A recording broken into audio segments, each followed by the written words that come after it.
Okay, so how we're doing this is I'm starting with the introduction here, and I'll be listening to the audiobook simultaneously. I'll be writing down some notes. I have a note taking system with me for that, and I will be also highlighting some stuff here. And after the end of the chapter, I'll be talk about what I went through in there and what I didn't went through.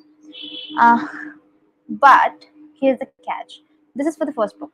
The second book, I haven't found any free resources of audiobook around. So what I'm gonna do apparently is for the second book, I'm trying to read. I'm gonna try reading it like um, like literally reading it aloud, and let's see how does that go. So I do have um, the notes set up to scribble stuff out. Yeah, and it's started, let's get started, and this is my first time, so apparently I forgot to. Oh no, I got the pen also with me, and this is the audiobook that I have. And let's start with this adventure. This can fail miserably. I can doze off and I can sleep in between, but I don't want to do any of that. And it's 9:46. YouTube time limit for a live stream is about 12 hours. So let's see. I can maybe restart a new recording after 12 hours with some break or something like that. And I want, I don't want any breaks in between, but I might need some if I get some kind of emergencies. So that's the plan left for today. And let's start with this introduction for this chapter. And let's start with the game of Gulag Archipelago starts with the introduction. Okay, see you there.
Okay, finished with introduction part one and two. So I've read this before, but the basic highlighting rule is the one thing that I found important is in yellow highlight, and the question part of it, people names of it, the thing that I prioritize most is in the pinkish underlying kind of a. I think they should have other headline here, but uh, so what this introduction is about is basically uh, why. So Gulag Archipelago is 2000 pages original book, which is too long, which needs deep knowledge of Russia. It's it's how its structure is, how its history is, to understand it in much more better sense. And to we don't have, as a normal reader, we don't have that knowledge. That's why we have this shortened version of whole new book in this abridgment version. And the story starts with the Alexander Solzhenitsyn and some Russian person uh, talking to him that, okay, you bring this whole down, a whole communism thing down, go back to your America, blessed America, get out of here. And his response to this. But the 20th century, again, it's most, we killed most people in the 21st century, and in the name of humanity, in the name of group identity, and in the name of the war and all that stuff. And this is something, again, if you go back, and I don't want to go that back, but the psychologists in 1850s have mentioned it, that we will do some shit like that in next century. I think it was the vehicle, the gold article or paper from Niche about the this whole thing that we will kill the people and all that. So we believe in the groups, we believe in those, and we are part of those. But how group identity can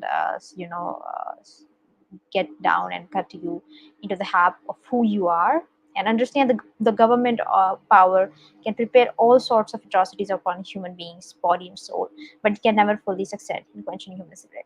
And this is also so true. Like, why I'm reading this, I'm asking this question to myself again and again, with so many doubts, and each time answer comes differently. But this is so good, depressing, excruciating, but it's at the same time fascinating story of the hope. And not all people live through that, not all people stand through that, but someone like Alexander Solzhenitsyn stand through it and go through it from all the end. And I want to understand the inspiration, motivation of that person, and maybe I can find it here. Then they also talk about two predictions of him, that his work will be accepted, he will return to his beloved Russia, and that got happened, that got true. He bring literally down the Russian Soviet system, because Cold War ended, everyone was born, but this torturous documentation of every event in the Gulag Archipelago really brought down the whole system. And like it made you fool to support something like that, and so people didn't do that. uh so yeah, that's for that. And so this is another interesting word: no, don't dig up the past, dwell on the past and you will lose an eye, and forget the past, you will lose both eyes. So you have to understand the history, because these are your ancestors. They, at some point, you are part of them, they're part of you. They're living inside you in some sense, because we are all connected through genetic means and all that. So yeah, that was whole part of it. And I don't know, like, there is whole lot of silent, so I want to read it also, but let's see. The prison industry, this first chapter, I've read through it so many times. But let's see. The arrest, the chapter one, it's I think 47-minute read overall. um, and I talked about it before also. But arrest, how do people get to this clandestine archipelago? How hour by hour planes fly there, ships steers their courses there, the trains thunder off to it, but all with the nary a mark on them to tell of their destination. And the ticket windows or travel bureaus for Soviet or foreign tourists, the employees would be astounded if you were to ask for a ticket to go there. They know nothing about, they know nothing, and they never heard of an archipelago as a whole, or of any one of the innumerable islands. Those who got to the archipelago to administrator gate via a training schools of a Ministry of Internal Affairs. Those who go there to be guards are conscripted via the military conscription centers. And those who, like you and media readers, go there to die must get there solely and compulsory via arrest. Need it to be said that it's a breaking point in your life, a bolt of lightning which has scored a direct hit on you. That is the unassignable spiritual earthquake not every person can cope with, as a result of which people often slips into insanity. The universe has many different centers as there are living beings in it. Each of us is the center of the universe, and that universe shattered when they hiss at you. You are under arrest. If you are arrested, can anything else remain unshattered by this cataclysm? But the darkened mind is capable of embracing these displacements in our universe, and both the most sophisticated and the veriest simpleton among us, drawing on all life's experience, can gasp out only, "Me? What for?" And this is the question which, through repeated millions and millions of times before, has yet to receive the answer. Arrest is instantaneous, shattering thrust, expulsion, somersault for one state into another. We have been happily born, or perhaps unhappily dragged our weary way down the long and crooked streets of our lives, past all kinds of walls and fences made of rotting woods, rammed earth, brick, concrete, iron railings. We have never given a thought to what lies behind them. We have never tried to penetrate them with our vision or our understanding. But there is where the Gulag country begins, right next to us, 2 yards away from us. In addition, we have failed to notice the enormous number of closely fitted, well disguised doors and gates in these fences. All those gates were prepared for us, every last one, and all of the sudden and fateful gate swings quickly open, and four white male hands, unaccustomed to physical labor but nonetheless strong and tenacious, grab us by leg, arm, collar, cap, ear, drag us like a sack, and get behind us. The gate of our past life is slammed shut once and for all. That's all there is to it. You are arrested, and you'll find nothing better to respond with than a lamb like a bleat. Me? What for? That's what arrest is. It's a blinding flash and a blow which shifts the present insanity into the past and impossible into omnipotent actuality.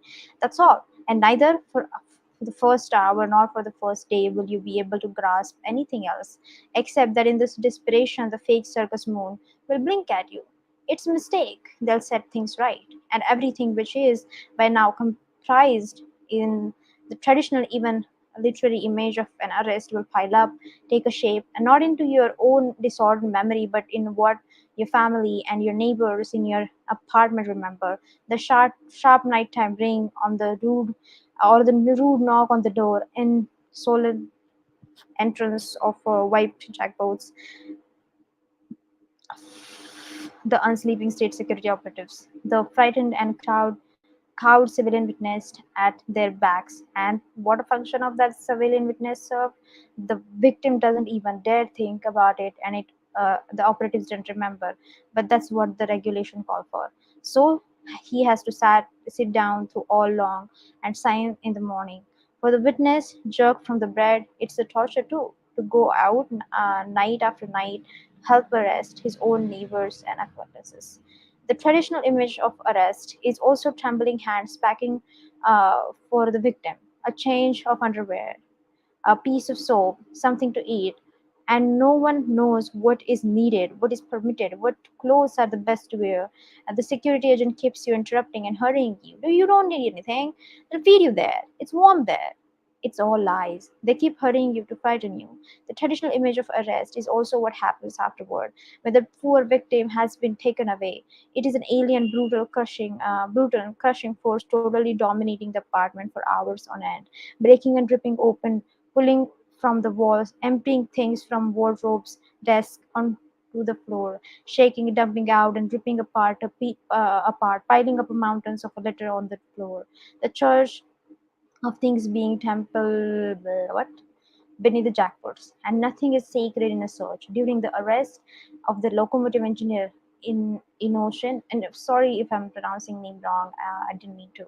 I don't know enough English to do that. A tiny coffin stood in his room containing the body of his newly dead child. The jurors dumped the child's body out of the coffin and searched it. They shake sick people out of their sick bed, and they invented badges to search beneath them. For those left behind after the arrest, there is a long tail end of wrecked and devastated life, and the attempts to go and deliver food parcel. But from all the windows, the answer comes in the barking voices. Nobody here by that name. Never heard of him. Yes, and in the worst days in the Leningrad, it took 5 days of standing in the crowded line just to get to that window.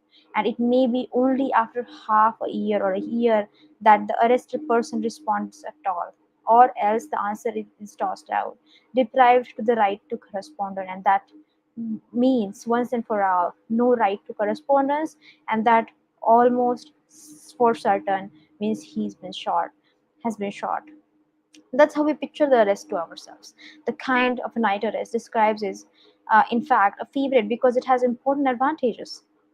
Everyone living in the apartment is thrown into a state of terror by the first knock at the door. The arrested person is thrown from the warmth of his bed. He is in daze, half sick, helpless, and his judgment is befogged. In the night arrest, the state security men have the superiority in the numbers. There are many of them armed against one person who hasn't even finished buttoning his trousers during the arrest and search. It's highly probable that a crowd of potential supporters will gather at the entrance.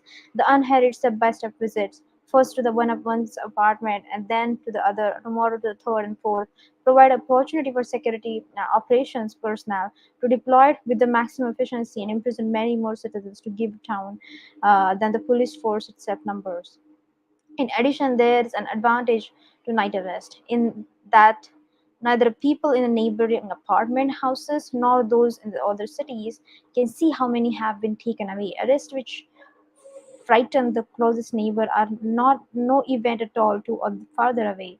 It as if they had not taken place along the same asphalt ribbon on which a black Maria scurry at a night. A tribe of young strides by what I'm not getting it. Wait a minute. Banners, flowers, and the gay and troubled songs. Okay, I get it.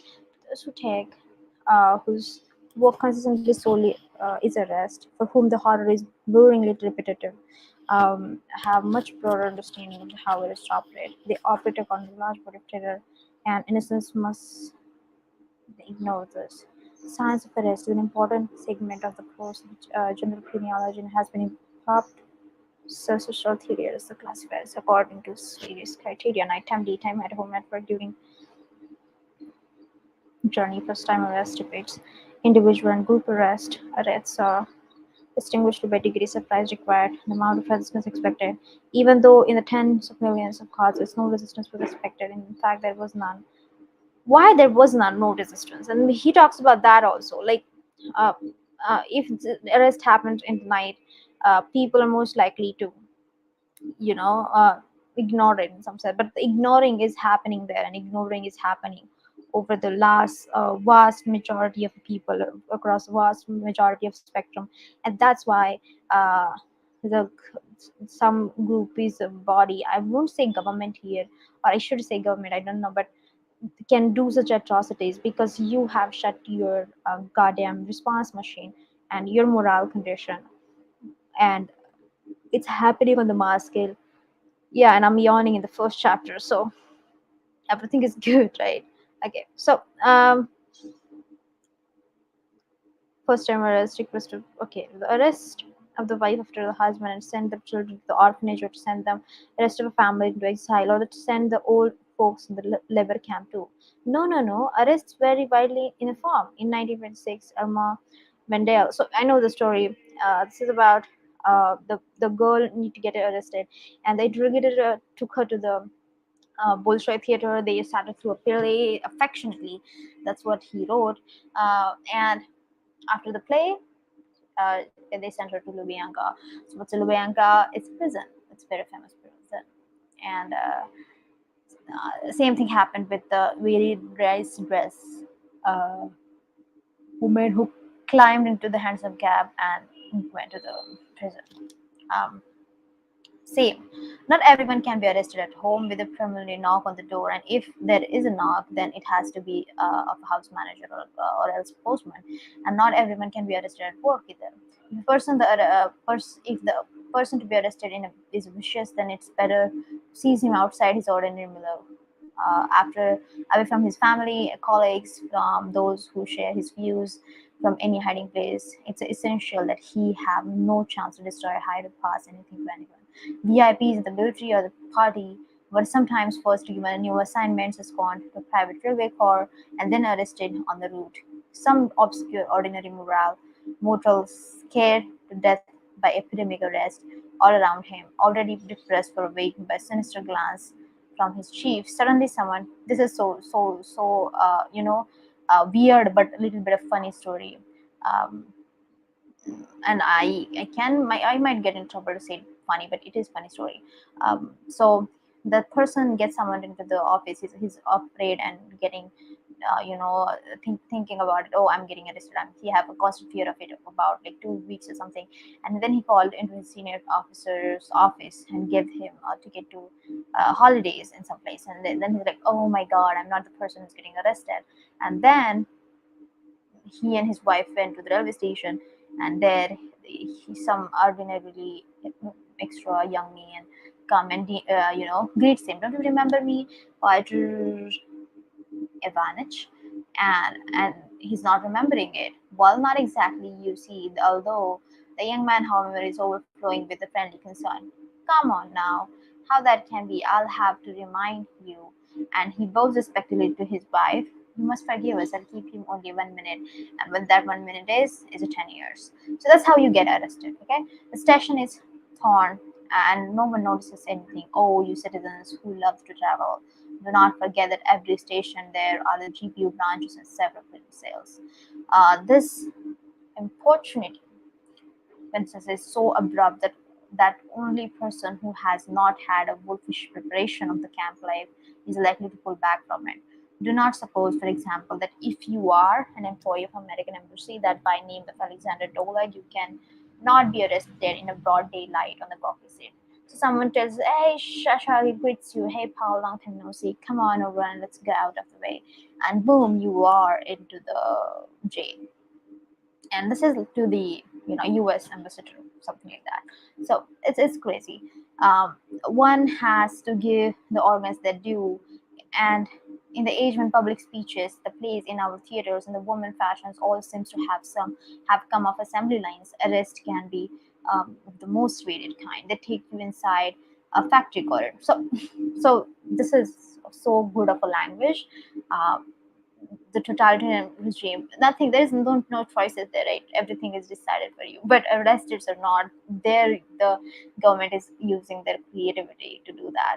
So you can get arrested in the factory corridor, military hospital with a so like when you have a fever and all that shit, when you're on the operating table doing your operation at your fancy food store, arrested at a religious pilgrim. uh, and who can arrest you? Railway conductor, taxi driver, saving banks teller, manager of movie theater. Anyone can arrest you, and you can go and shit yourself in any prison, and no one cares about you. Something like that.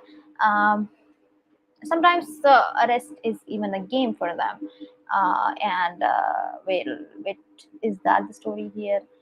Uh, After all, send a notice. Okay, so like they have a quota of the people that they need to do that. And so I don't know if that's that. After all, it would seem enough to send a notice to all the rabbits. Oh yeah, I remember this. So for farmers who lived in the uh, village area and all that, they you can't go to the village because village's roads are not good, XYZ and all those reasons. So what you do instead of that is you give them a notice and they come with their backpack to get arrested.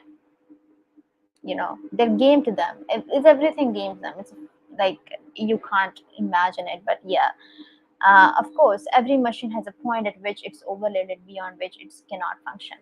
In the strained and overloaded years of 1945 and 46, when a trainload after trainload poured in from Europe to be swallowed up immediately and sent off to Gulag, all that excessive theatricality went out the window, and the whole theory suffered greatly. All the fuss and feathers of a ritual went flying in every direction, and the arrest of tens of thousands took on the appearance of a square roll call. Whew, yeah, 10 minutes in and I'm yawning, right? They stood there with a list read of names of those on the one train, loaded one under another, and that was the whole rest. So, you know, that's the story, guys. For several decades, political arrests were distinguished in our country precisely by the fact that people were arrested who were guilty of nothing and were therefore unprepared to put up any resistance whatsoever. There was a general feeling of being a destined for destruction, a sense of having nowhere to escape from the GPU and the NKVD, which incidentally, given the internal passport system, was quite accurate. And even in the fewer favor of epidemic arrest, when people leaving for work said farewell to their families every day because they could not be certain they could return at that night. Even then, almost no one had tried to run away, and only in the rare cases did the people commit suicide. And this is so third worldly, that this is so norm that the every one of those are so deep into that mindset that they don't know how to even get out of it, or they don't know, even know that we can get out of it. This submissiveness was also due to ignorance of the mechanics of the epidemic arrest. The organs had no profound reason for their choice of whom to arrest and whom not to arrest. They merely had all overall assignment quotas for a specific number of arrests. These quotas might be filled on orderly basis or wholly arbitrarily. In 1937, a woman came to, yeah, that's the story. And she just told that unfed, unweaned infant of a neighbor who had been arrested is there in decided like in her apartment. They said, "Sit down and we'll find out." And she sat there for 2 hours, whereupon they took her and tossed her into a cell. Why? Because they just have to finish the quota. Can you imagine that? They had a total plan which had to be fulfilled in a hurry, and there was no one available to send out to and get out from city. So they have a woman already in their hands, and they catch her. Universal innocence also give rise to the universal failure to act. This is so like wisdom shells dropping through the storyline. Uh, Maybe they won't take you. Maybe it will all blow over, and all of those. So there is one story of this teacher of the high school who got the notice of, hey, you might get arrested. And he said, like, oh, I'm handling their schools, I'm teaching their students, of like these policemen students, how can they arrest me? And he didn't believe it. He didn't left the town, and like after a day or two he was arrested. You still believe that the organs are humanly logical institution? They will set things straight and let you out? What are you? Why then should you run away? And how can you resist right then? After all, you will one only make your situation worse. You will make it more difficult for them to sort out the mistake. And it isn't just that you don't put up any resistance. You will walk down the stairs on a tiptoe, and you were ordered to do so your neighbors would hear. At what exact point then should we resist? When one's belt is taken away, when one is ordered to face into corner, when one crosses the threshold of one's home. An arrest consists of series of identical irrelevancies, or of a multitude of things that do not matter, and there seems to be no point in arguing about any one of them individually, especially at a time when the thoughts of a person arrested are wrapped tightly into big question: what for? And yet all these incidental irrelevancies taken together impeccably constitutes the arrest. Almost anything can occupy the thoughts of a person who has just been arrested. This alone would fill volumes. There can be feelings which we never suspected. When 19-year-old Yevgenia Doyarenko was arrested in 1921, the three young Czechists were poking about her bed through the underwear in her chest drawer. She was not disturbed.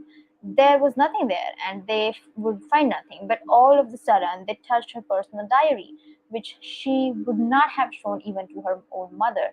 And this hostile young strangers reading the words she had written was more devastating to her than the whole Lubyanka, which with its bars and cellars. It's a true of a many that the outrage inflicted by arrest on their personal feelings and attachment uh, can be far, far stronger than their political beliefs and a fear of prison. A person who is not inwardly prepared for the use of violence against him is always weaker than the person who's committing the violence. And this is again the wisdom dropped from the mouth of this Alexander Solzhenitsyn, and I want to think about and ponder on this for a long time. There are many bright and daring individuals who understand instantly, and like this is a story of this professor who understood that he's going to get arrested, and then he spent 2 hours burning up his old papers by locking the door when they came to arrest him.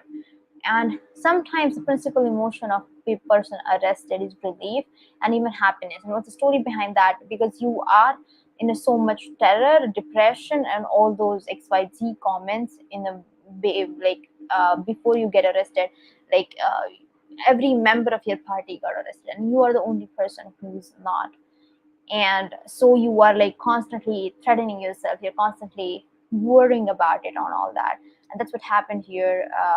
And I Vasily Valsov, a fearless communist, uh, like everyone got arrested, but he did not, and he could only endure the blow head on. He did endure it, and then he relaxed during the first days after he's arrested. Her arrest, he felt marvelous. And this same thing happened to the priest. He was supposed to get arrested, but the priest's followers, hide him somewhere for I think some 8 years. He hid him in the one apartment after another, and the priest suffered so painfully from this his life that when he was finally arrested in 1942, he sang the hymns for praise to God. Like humanity can be so versatile and can feel so many emotions at so many times. There is no relationship to it, and you can't understand every bit of and every sense of it all the time. And that's so true when you read it. Resistance. Why didn't you resist? Today, those who have continued to live on in comfort scold those who suffered.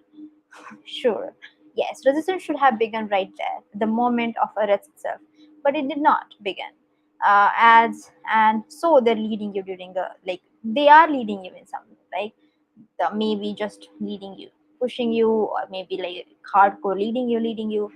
So, but no, you're not resisting. And there is a story of that woman who they came to arrest. Here this story, and she grabbed a hold of a stanchion and a street lamp and began to scream, refusing to submit. And then they got pale and they let her go. And she should have run after that, but she went to home and spent night there. And next day she found herself in the Lubyanka. Instead, yeah. Uh, Instead, not one sound comes from your perch lip, and that passing crowd naively believes that you and your executioner are friends out of stroll. And like this is the important point here. You are not being true to yourself. You know that's not true, but you still believe it's true because it's gonna cost you less amount of I don't know efforts. It's gonna cost you less amount of pain if you believe that or something like that. You believe in it and you do it, but you know it's not right thing to do. And that's what this whole people did on the massive scale, and we got that result. I myself often had the chance to cry out, and I do that also in my life also. But yeah, I'm not blaming here anyone. Okay, on the 11th day of after my arrest, three smosh bombs, more burdened by four suitcases full of war booty than by me, they had come to rely on me in the course of long trip. Brought me to the some station in Moscow, Berelosian station in the Moscow. They were called a special convoy, in other words, special escort guard. But in the actual fact, their automatic pistols only interfered with their dragging along four terribly heavy bags of wood. They and their chiefs, more counterintelligence of the second mission front, had in the Germany and were now bringing to their families in the fatherland under pretext of conveying me.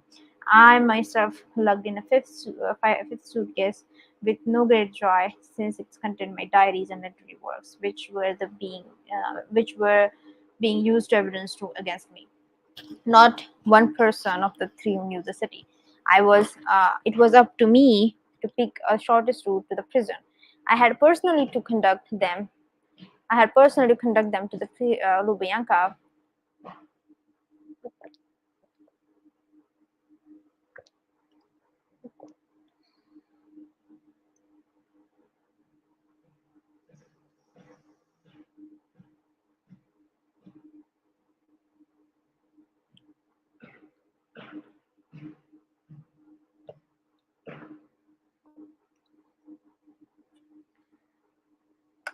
I had suddenly burst out of there.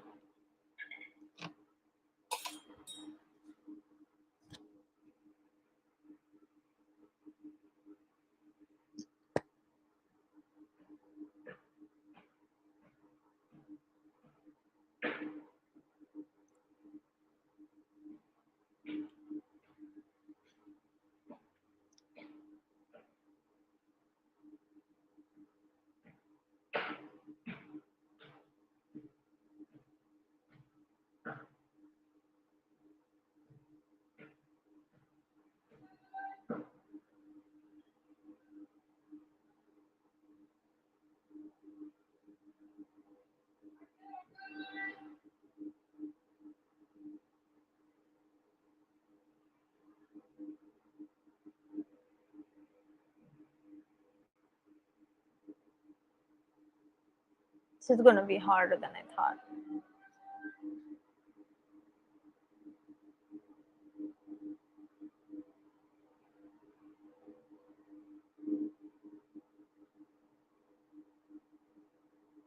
Every man always has handy a dozen of glib little reasons why is not he's right not to sacrifice himself. Some still have a hopes of a favorable outcome to their cases and are afraid to ruin their chances by an outcry. For after all, we get no news from the other world. We do not realize that from the very moment of our arrest, our fate has almost certainly been decided in the worst possible sense, and that we cannot make it any worse. Others have not yet attained the mature concept on which the shout of protest, the crowd, uh, must be based. Indeed, only revolutionary has slogans on his lips that are crying to be uttered aloud. And where would the uninvolved, peaceable average man come by such slogans? He simply does not know what to shout. And then, last of all, there is a person whose heart is full of emotion, whose eyes have been seen so much for that whole ocean of poured forth in a few disconnected cries. As for me, I kept silence for one further reason, because those Muscovites thronging the steps of the escalators were too few for me. Too few? Here my cry would be heard by 200 or twice 200. But what about 200 million? Vaguely, unclearly. I had a vision that someday I would cry out to a 200 million. But for the time being, I did not open my mouth. The escalator dragged me implacably down to the netherworld.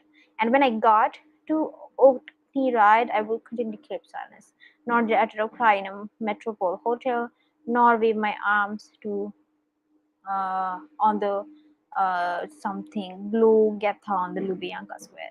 Mine was probably the easiest imaginable kind of rest. Do not tear me from the embrace of a Keith and Keith, nor wrench me from deeply cherished home life. One pallid European February took me from narrow, silent of Baltic Sea, where depending on one's point of view, either we had surrounded the Germans or they had surrounded us, and it deprived me only my military artillery battery and the scene of the last 3 months of the war. The bridge commander called me to his headquarters and asked me for my pistol.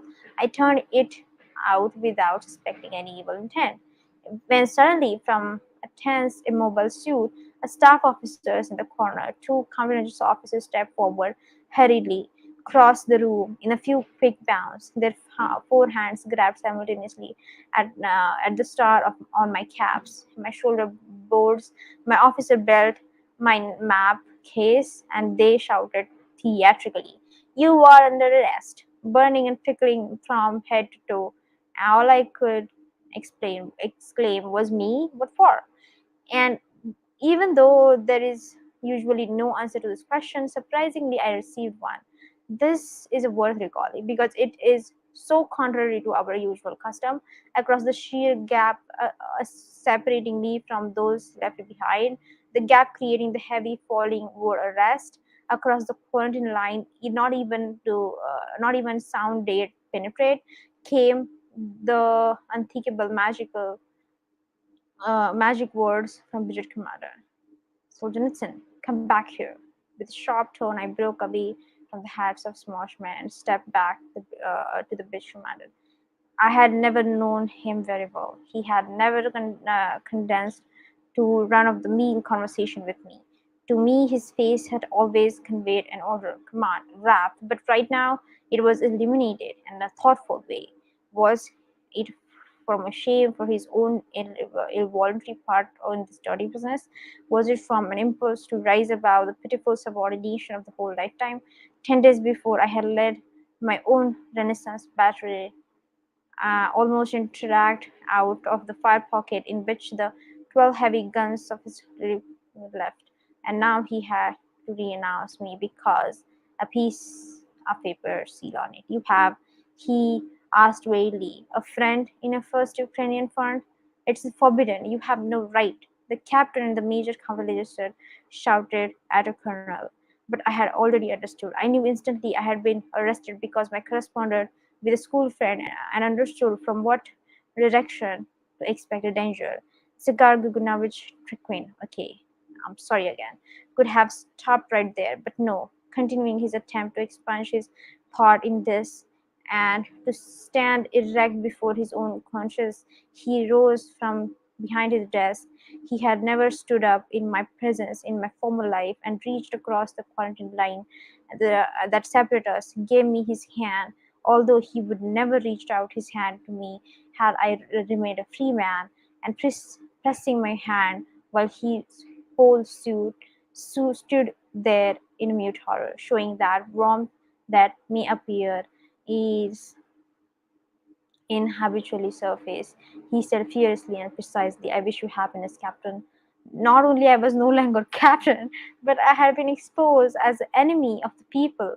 For among us, every person is totally exposed from the moment of arrest, and he had wished me happiness to an enemy. This is not going to be a volume of memories about my own life, therefore, I'm not going to recount the truly amusing details of my arrest, which was like no other. That night, the small officers gave up their last hope of being able to make out where we were on the map. They never had been able to read a maps anyway, so they politely handed me the map to me and asked me to tell the driver how to proceed to a competition okay, at army headquarters. I therefore led them and myself to that prison, and in the gratitude they immediately put me not into the ordinary cell but in the punishment cell. And I really must describe that closet in the German peasant house which served as a temporary punishment cell. It was the length of one human body and wide enough for a three to lie packed tightly, four at a pinch. It as it happened I was a fourth, shoved in after midnight.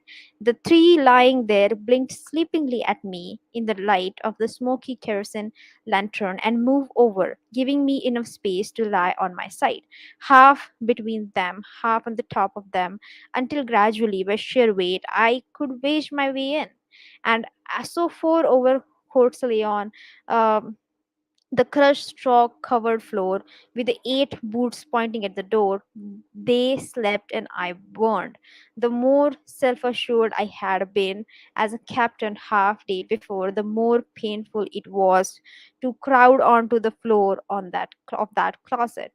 Once or twice the other fellows woke up numb on one side, and we all turned over the same times. Towards morning, they awoke, yawned, grunted, pulled up their legs, moved into various corner, and our acquaintance began. What are you in for? But a troubled little breeze of a caution had already breathed on me beneath the poisoned roof of Smosh, and I pretend to be surprised. No idea. Do the bastards tell you? However, my cellmates tankmen in a soft black helmets hide nothing. They were three honest, open hearted soldiers, people of a kind I had become attached during the war years because I myself was a more complex and worse. All three had been officers. Their shoulder boards also had been viciously torn off, and in some place the cotton baiting stuck out. On the on their strained feed shirts, light patches indicated where decorations had been removed, and there were dark red scars on their faces and arms, and results of wounds and burns. Their tank unit had unfortunately arrived for repairs in the village where Smosh headquarters of the 48th Army was located. Still damp from the battle of the day before yesterday, they had gotten drunk and out on the outskirts of village broke into the bath where they had noticed two raunchy boats going to bathe. The girls, half dressed, managed to get away all right from the soldiers' staggering drunken legs, but one of them, it turned out, was a property of an army chief of counterintelligence, no less. Yes, for 3 weeks the war had been going on inside Germany, and all of us knew very well that if the girls were German, they could be raped and then shot.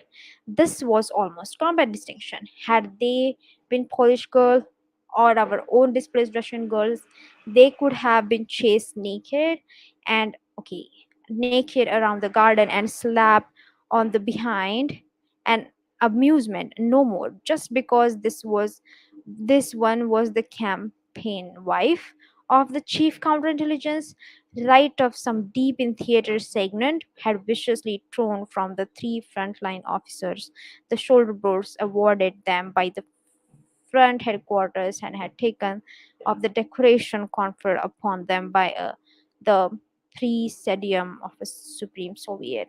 And now these warriors who had gone through whole war and who had no doubt crushed more than one line of enemy trenches were waiting for a court martial whose members, had it not been for their tank, could have come nowhere near the village. We put out the kerosene lamp, which had already used up all the air there was to breathe. A Judas hole, the size of postage stamp, had been cut into the door, and through it came indirect light from the corridor. Then, as if afraid that with the coming daylight we would have too much room in a punishment cell, they tossed the fifth person. He stepped in wearing a newish red army tunic. And a cap that was also new, and when he stopped opposite the peephole, we could see a fresh face with a torn up nose and red cheeks. Where are you from, brother? Who are you? From other side, he answered briskly. A shippy, you're kidding. We are astounded. To be a spy and to admit it, Shenin and the brother Stir had never written that kind of spy story. What is there to kid about in the wartime? A young fellow signed reasonably, and just how else can you get back home from being Paul? Well, you tell me. Germans had led him through the front lines so that had gone immediately in a nearest battalion headquarters to turn himself in. But the commander hadn't believed his story about being a spy and had sent him to the nurse to get a pill, and the moment new impression burst upon us. Out out for a toilet call. This is weird story. Hands behind your back, hollered the master sergeant, 100 hard head as the door sprang open. He was just built for swinging the tail and cannon. A circle of machine gunners had been strung around the peasant courtyard, guarding the path which was pointed out to us, which went behind a barn. I was bursting with indignation that some enormous of a master sergeant dared to give us order to us officers. Hand behind your backs, with the tank officers put their hand behind them, and I followed suit. Back of the barn was a small square area in which the snow had been tramped trampled down but had not yet melted. It was soil all over with human feces, so densely scattered over the whole square that it was difficult to find a spot to place one's 2 feet and squat. However, we spread ourselves about, and the five of us did squat down. Two machine gunners seemingly pointed their machine pistols at us as we squatted, and before a minute had passed, Master Sagan bursted squarely and urged on us. Come on, hurry it up with us. They do it quickly. Not far from me squatted one of the tank men, native Rostov, a tall, melancholy senior lieutenant. His face was blackened by a thin film of metallic dust and smoke, but the big red scar stretching across his cheek. Sonalis, what do you mean with us? He asked, quietly indicating no intention of hurrying back to a punishment cell that still stank of kerosene.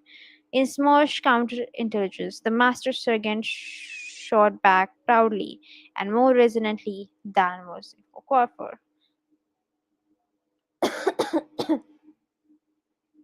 Syllables of the death of two spies,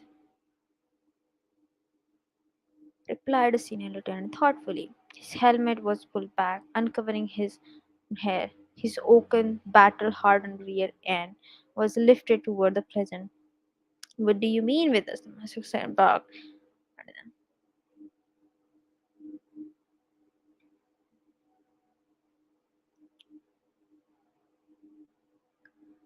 Okay, that was the end of a chapter one. There are weird and great stories into it. Don't know about the how this is all gonna go and where this all gonna go. But the second chapter I'll be listening. There are 16 pages into it. I'll be listening to it definitely. And one more thing I do want to check is how do it all look on the live? Because let's be honest, I can see it, but let's hope no one is watching it.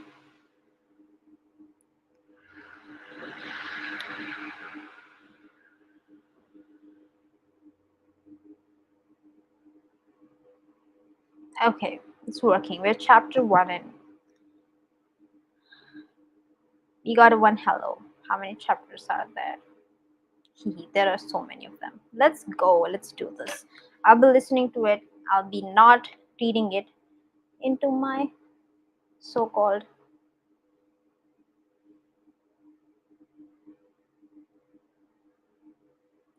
fake English accent. And let's see. So, in the second chapter, the history of our sewage disposal system. It's a 1 hour chapter.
Okay, so there are three major, yeah, we can say the waves of arrest. The one was 1929 to 1930, and then the second was 1937, 1938, and then the last was 1944 to 46. And I think, uh, yeah, so 1929 to 1930, the most of the people who were arrested was like farmers and people who were peasants and all that. They didn't have a pen and they didn't have anything to document it, and they can't document it, so we don't remember much of that history. But then in 1944 to 46 also, uh, we dumped whole of the nation with the whole of the citizens and millions of them onto that prison system, but they are also the people who don't have the pain. But in 1937, the archipelago had a much more of literate people, party people who had a pen, who were educated, and they wrote about it. And that's why we remember more about 1937. More history about that than any other three waves of the arrest epidemics in Russia. Um, and like this whole arrest thing and relating it to the sewage system, and like the this is like so weird in some sense that like everything making it so personal in some sense, it's interesting. Let's go in.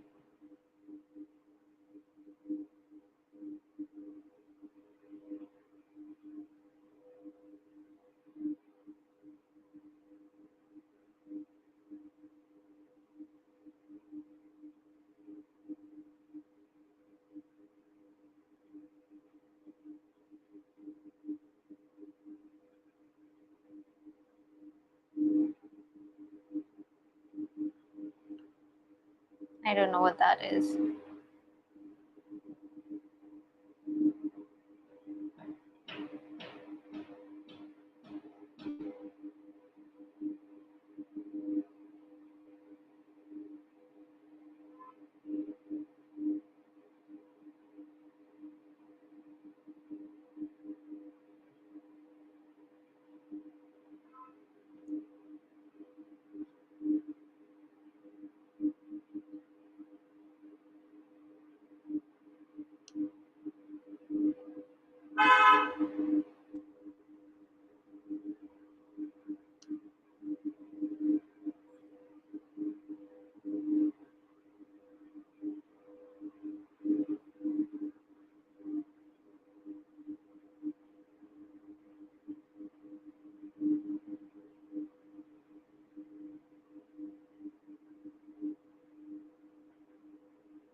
No, what is three people misunderstood?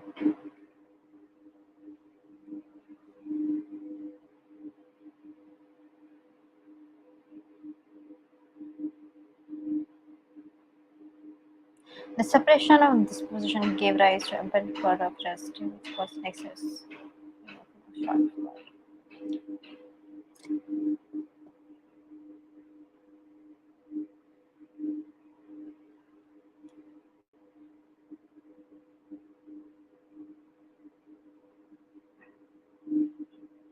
We knew the trial of Siberian Peasants Union, and at the end of 1920, the repression of same sort. But then, a main drive to uproot people from the Tambov villages took place mostly in the June of 1921. Throughout the province, concentration camps were set up for the families of the peasants who had taken part in the revolts. Even earlier, in March of 1921, the rebellious Kronstadt settlers, minus those who had been shot, were sent to the islands of Archipelago. In that same year, the practice of arresting students began. Also in 1921, the arrest of members of non-Bolshevik parties were expanded and systemized. In fact, all Russian political parties had been buried except the victorious one. In the spring of 1922, the Extraordinary Commission of Struggle Against the Counter-Revolution, Sabotage and Speculation, the Cheka, recently named GPU, decided to intervene in a church affairs. It was called on to carry out a church revolution, to remove the existing leadership and replace it with the one which would have only one ear turned to heaven and other to the Lubyanka. This so-called living church, people seem to go along with this plan, but without outside help, they could not gain control of the church apparatus. For this reason, the Patriarch Theon was arrested and two resounding trials were held, followed by execution in Moscow of those who had publicized and the Patriarch's appeal, and in Petrograd of the Metropolitan Vienna, who had attempted to hinder the transfer of ecclesiastical power. What's that? To the living church. Translate selection. No, translate. Not translate. Sorry. Yeah.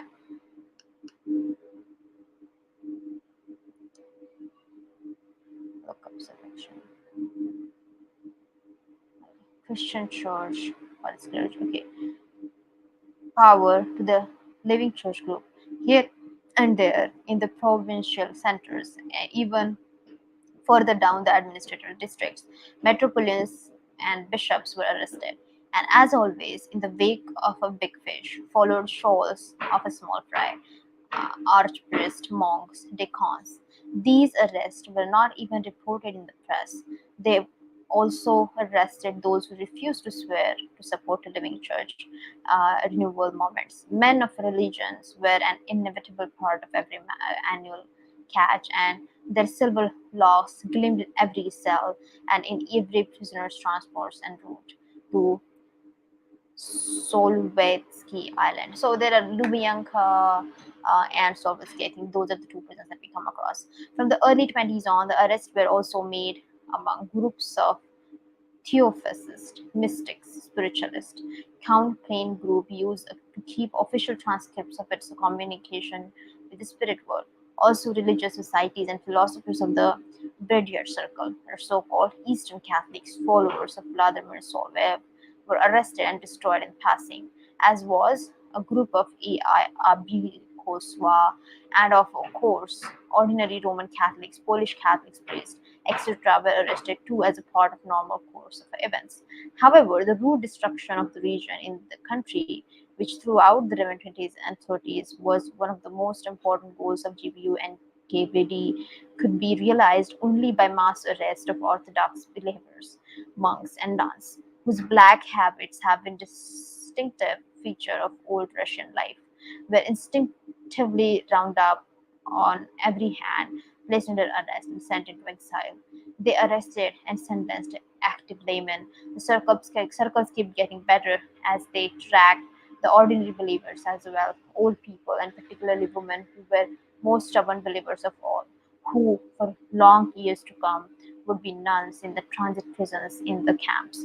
True, they were supposedly being arrested and tried not for actual faith but for openly declaring their convention and bring up their children in the same spirit. As a Thania Kodavich wrote, "You can pray freely, but judge so God alone can hear." She received a 10-year sentence for this verse. A person convinced that he possesses spiritual truth was required to conceal it from his own children. In the 20s, the religious education of children was classified as a political crime under Article 58:10, the Code. In other words, counter-revolutionary propaganda. True one True, one was still permitted to renounce one's religion and one's trial. It didn't often happen, but it nonetheless did happen that the father would renounce his religion and remains at home to raise the children while the mother went to Solvitsky Island. Throughout all these years, women manifested great firmness in their faith. All persons convicted of a religious activity received tenors, that is, 10 years, the longer term than given. In those years, particularly in 1927, in purging the big cities of the pure society that was coming into being, they sent prostitutes to the Solvitsky Islands along with the nuns. Those lovers of sinful earthly paces life can give 3-year sentence under the more lenient article of the code. The condition in the prison transports in the transit prisons and the Solvetsky Island were not of a sort to hinder them from playing their merry trade among the administrator and the convoy guards. And 3 years later, they would return to laden suitcase to places they had come from. Religious prisoners, however, were prohibited from even ever returning to their children and their home areas. Uh, so yeah, this is like weird, cruel, saddening, but it was some kind of reality, and you can't run away from it in one sense or other. As early as the early 20s, waves appeared that were purely national in character. The waves followed underground through the pipes. They provided sewage disposal for the life flowering on the surface. In 1931, following the trial of Prompati, Grandiose trial of the Working Peasant Party was being prepared on the grounds that they existed never in actual fact as an enormous organized underground force among the rural intelligentsia, including leaders of consumer and agriculture cooperatives and their more advanced upper layer of the peasantry, and supposedly were preparing to overthrow the dictatorship of the proletariat. At the trial of from party, this working peasant party, the TKP was referred to as if it were already well known under the detention. Then, all of a sudden, one lovely night, Stalin reconsidered. Why? Maybe we will never know. Did he perhaps wish to save his soul? Too soon for that, it would seem. Did his sense of humor come to the fore? Was it all so deadly monotonous, so bitter testing? But no one would ever dare to accuse Stalin of having sense of humor. Likeliest of all, Stalin simple figured out that the whole countryside, not just 200,000 people, would soon die of a famine anyway. So why go into trouble? And instantly, the whole TKB trial was called off. All of those who had confessed were told they could repudiate their confession. One can picture their happiness. Paragraphs piles on paragraphs, year on year, and yet there is no way we can describe the sequence of everything that took place. But the GPU did its job effectively. The GPU never let anything get by, but we must always remember that. Religious believers, of course, were being arrested interruptedly. There were nonetheless certain special dates and peak periods. There was a night of struggle against that religion in Leningrad on a Christmas Eve of 1929, when they arrested a large part of religious intelligentsia and held them. Not just until a morning either, and that was certainly not a Christmas tale. Then, on the February 1932, again in Leningrad, many churches were closed simultaneously, while at the same time, large scale arrests were made among the clergy. And there are still more dates, places, but they haven't been reported to us by anyone. Non Orthodox sects were also under a constant attack. The big solitaire game played with the socialists went on and on uninterruptedly, of course. In 1929, also, those historians who had not been sent abroad in time were arrested from one end of country to another. Nationalists kept pouring in. From 1928 on, it was a time to call to a reckoning those late strugglers after the bourgeois. It's a class, I think, bourgeois, right? The Anip men. The usual parties was to impose on them ever increasing and finally totally intolerable taxes. At a certain point, they could no longer pay. They were immediately arrested for bankruptcy, and their property was confiscated, and the state needed property and gold. The famous gold fever began in the end of 1929. Who was arrested? Who was arrested in the gold web? All of those at one time or another 15 years before had a private businesses, had been involved in the retail trade, had shown a various set of craft, and could have, according to GPU's deduction, hold gold. But it so happened that they often had no gold. They had put their money into real estate or securities which had melted away or been taken away in the revolution, and nothing remained. They had high hopes, of course, in arresting dental technicians, jewelers, and watch repairmen. Were arrested. All were crammed into GPU cells in a number no one had considered possibly up to then. But that was all too good. They would cough it up sooner or later. It even reached to a point of such a confusion that the men and women were imprisoned in the same cell and used a Latin bucket in each other's presence. Who cared about those necessities? Give up your gold, vipers. The interrogators had one universal method: feed the prisoners nothing but a salty food and give them no water. Whenever coughed up Whenever coughed up gold got water, one gold piece of cup. What? What? This is so cruel. People perish of for a cold and metal. The crudest detective stories and operas about brigands were played out in the real life in the vast national scale. And so the waves formed and rolled, but over them all in 1920 and 1930, billowed and gushed on the multi-million wave was a disposed gulags. It was immeasurably large, and could certainly not have been housed in an even highly developed network of Soviet interrogation prisoners, which in any case were packed full of by gold web. Instead of it bypassed the prisoners, going directly to thousand prisoners in a camp or to prisoner transport into Gulag country. In sheer size of non-recurring tidal wave, it was an ocean, swelled beyond the bounds of anything the penal system of even the immense state can permit itself. There was nothing to be compared with it to Russian history. It was forced to resettlement of whole people, an ethnic catastrophe. This wave was also distinct from all those which preceded it, because no one first about with talking the head of the family first, and then working out what to do with the rest of the family. On the contrary, in this wave, they burned whole nest, whole families from the start. They watched jealously to be sure that none of the children, 14, 10, even 6-year-old, got away to the last clippings all had to go down the same road, the same common destruction.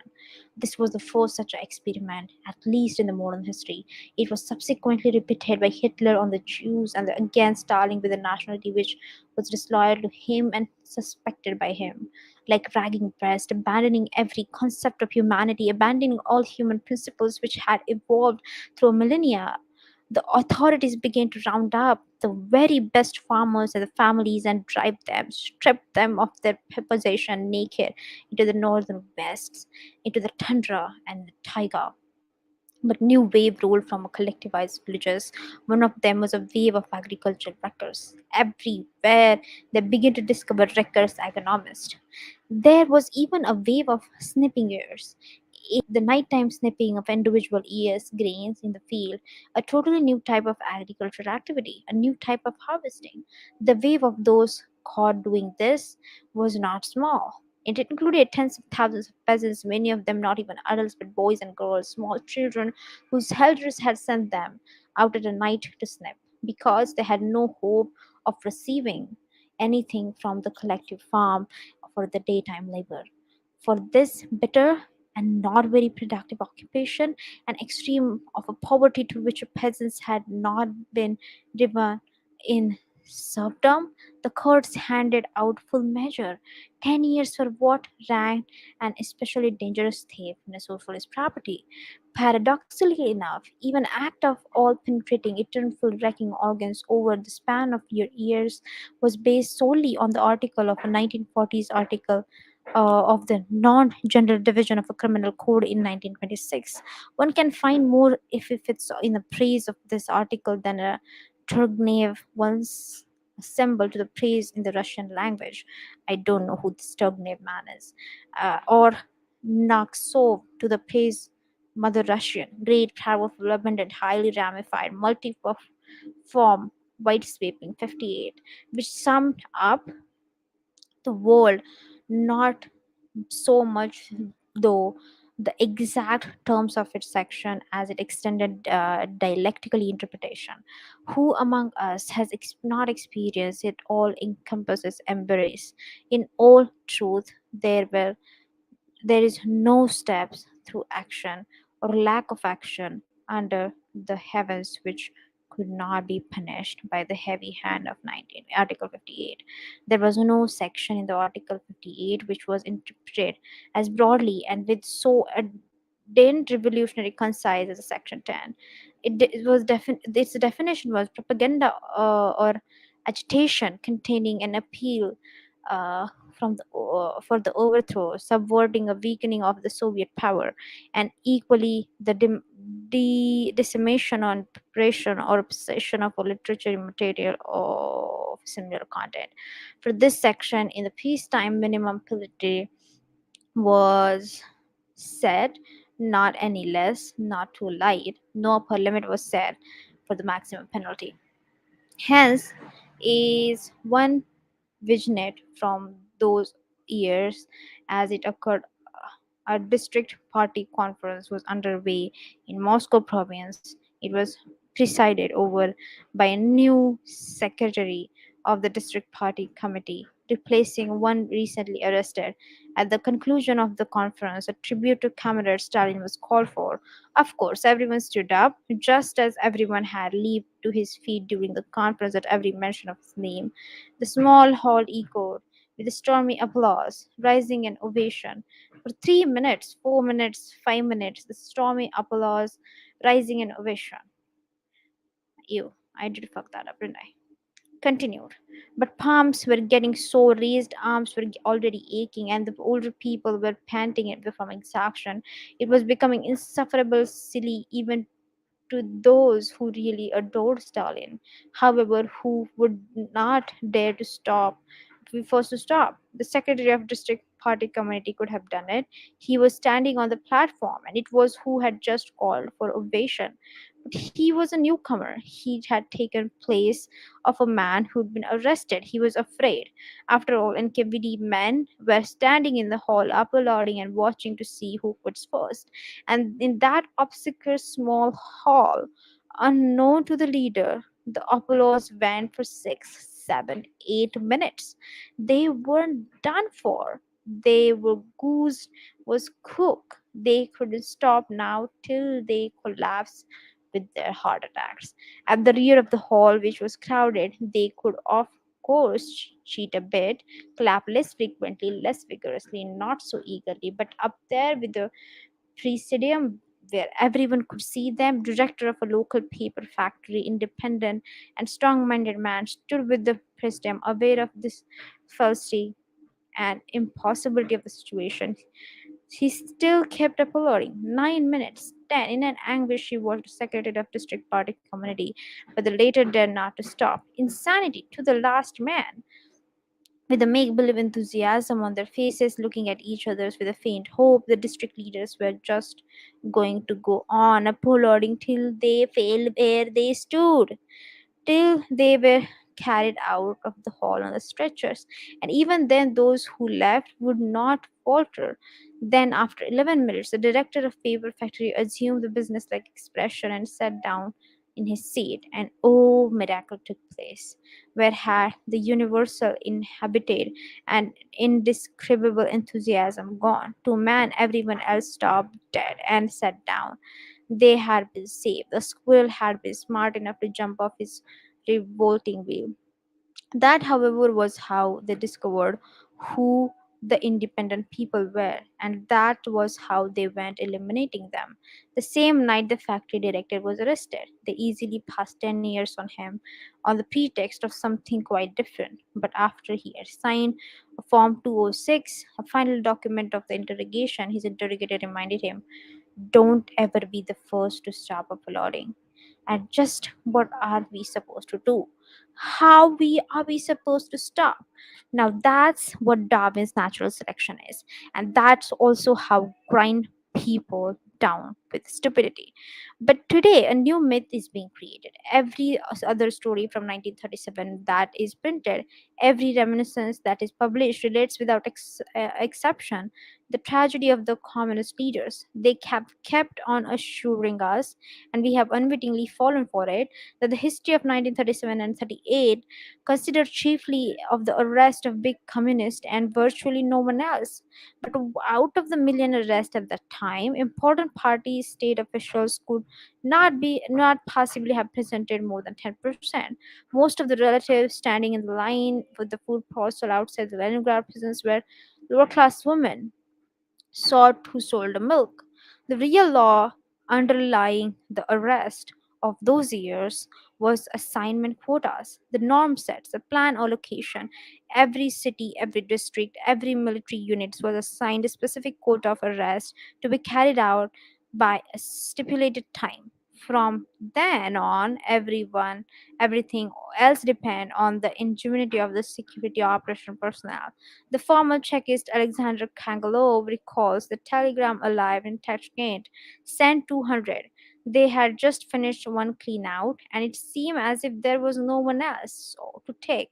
Well, true, they had just bought about 50 more from the district, and they had no idea they would reclassify a 58s all non political offenders being held by a police. No sooner said than done, but despite that, they had still not filled the quota. At the precise moment, the police reported that the gypsy band had imprudently encamped on one of the city's squares and asked what to do with them. Someone had another bright idea. They surrounded the encampment, ranked in all the gypsy men, 70 to 60 as 58s. They had fulfilled the plan. Just as the intelligentsia had never been overlooked in the previous waves, it was not neglected in this one. Student denunciation, that is,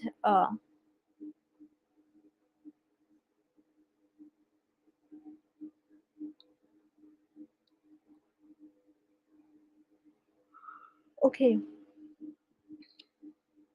student denunciation that a certain lecture is higher educational kept citing Lenin and Marx frequently but Stalin not at all was all that was needed for the lecturer not to show up for lectures anymore.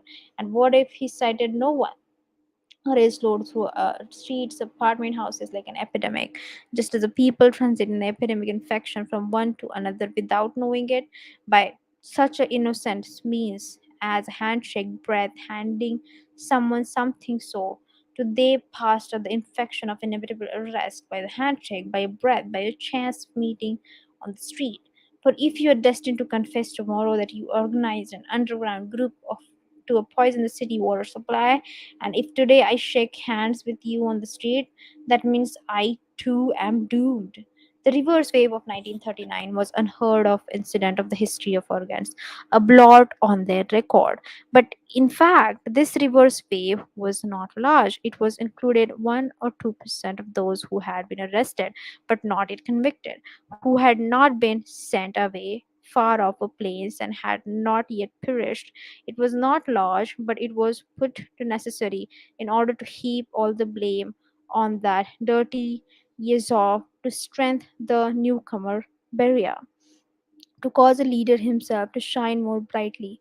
With his poke, they skillfully drove the rubble right into the ground. After all, if they had about causes of a person who had been slandered, it meant that the rest of those arrested were indeed scoundrels, and those who returned kept silent. They had signed pledges not to speak out. They were moved with terror, and there were very few who knew even a little about secrets of archipelago. But the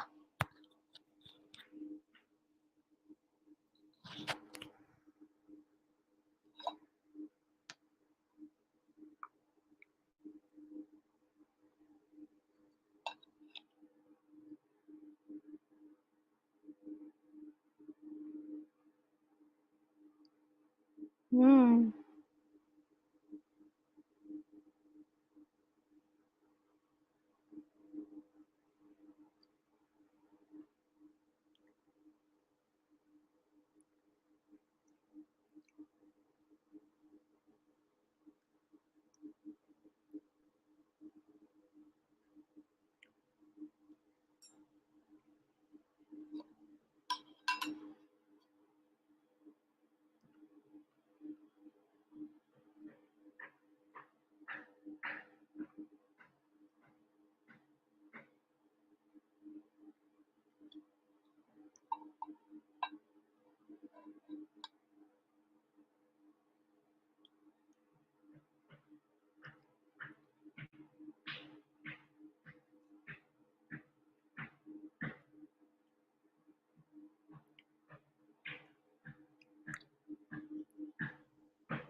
this is so weird. I have read about this also.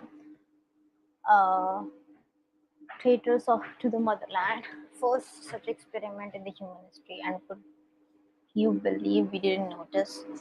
That was a rehearsal. Just at the moment, war burst upon us, and with it, a massive retreat. It was essential to evacuate swiftly everyone who could be got out of Western republics that were being abandoned to the enemy.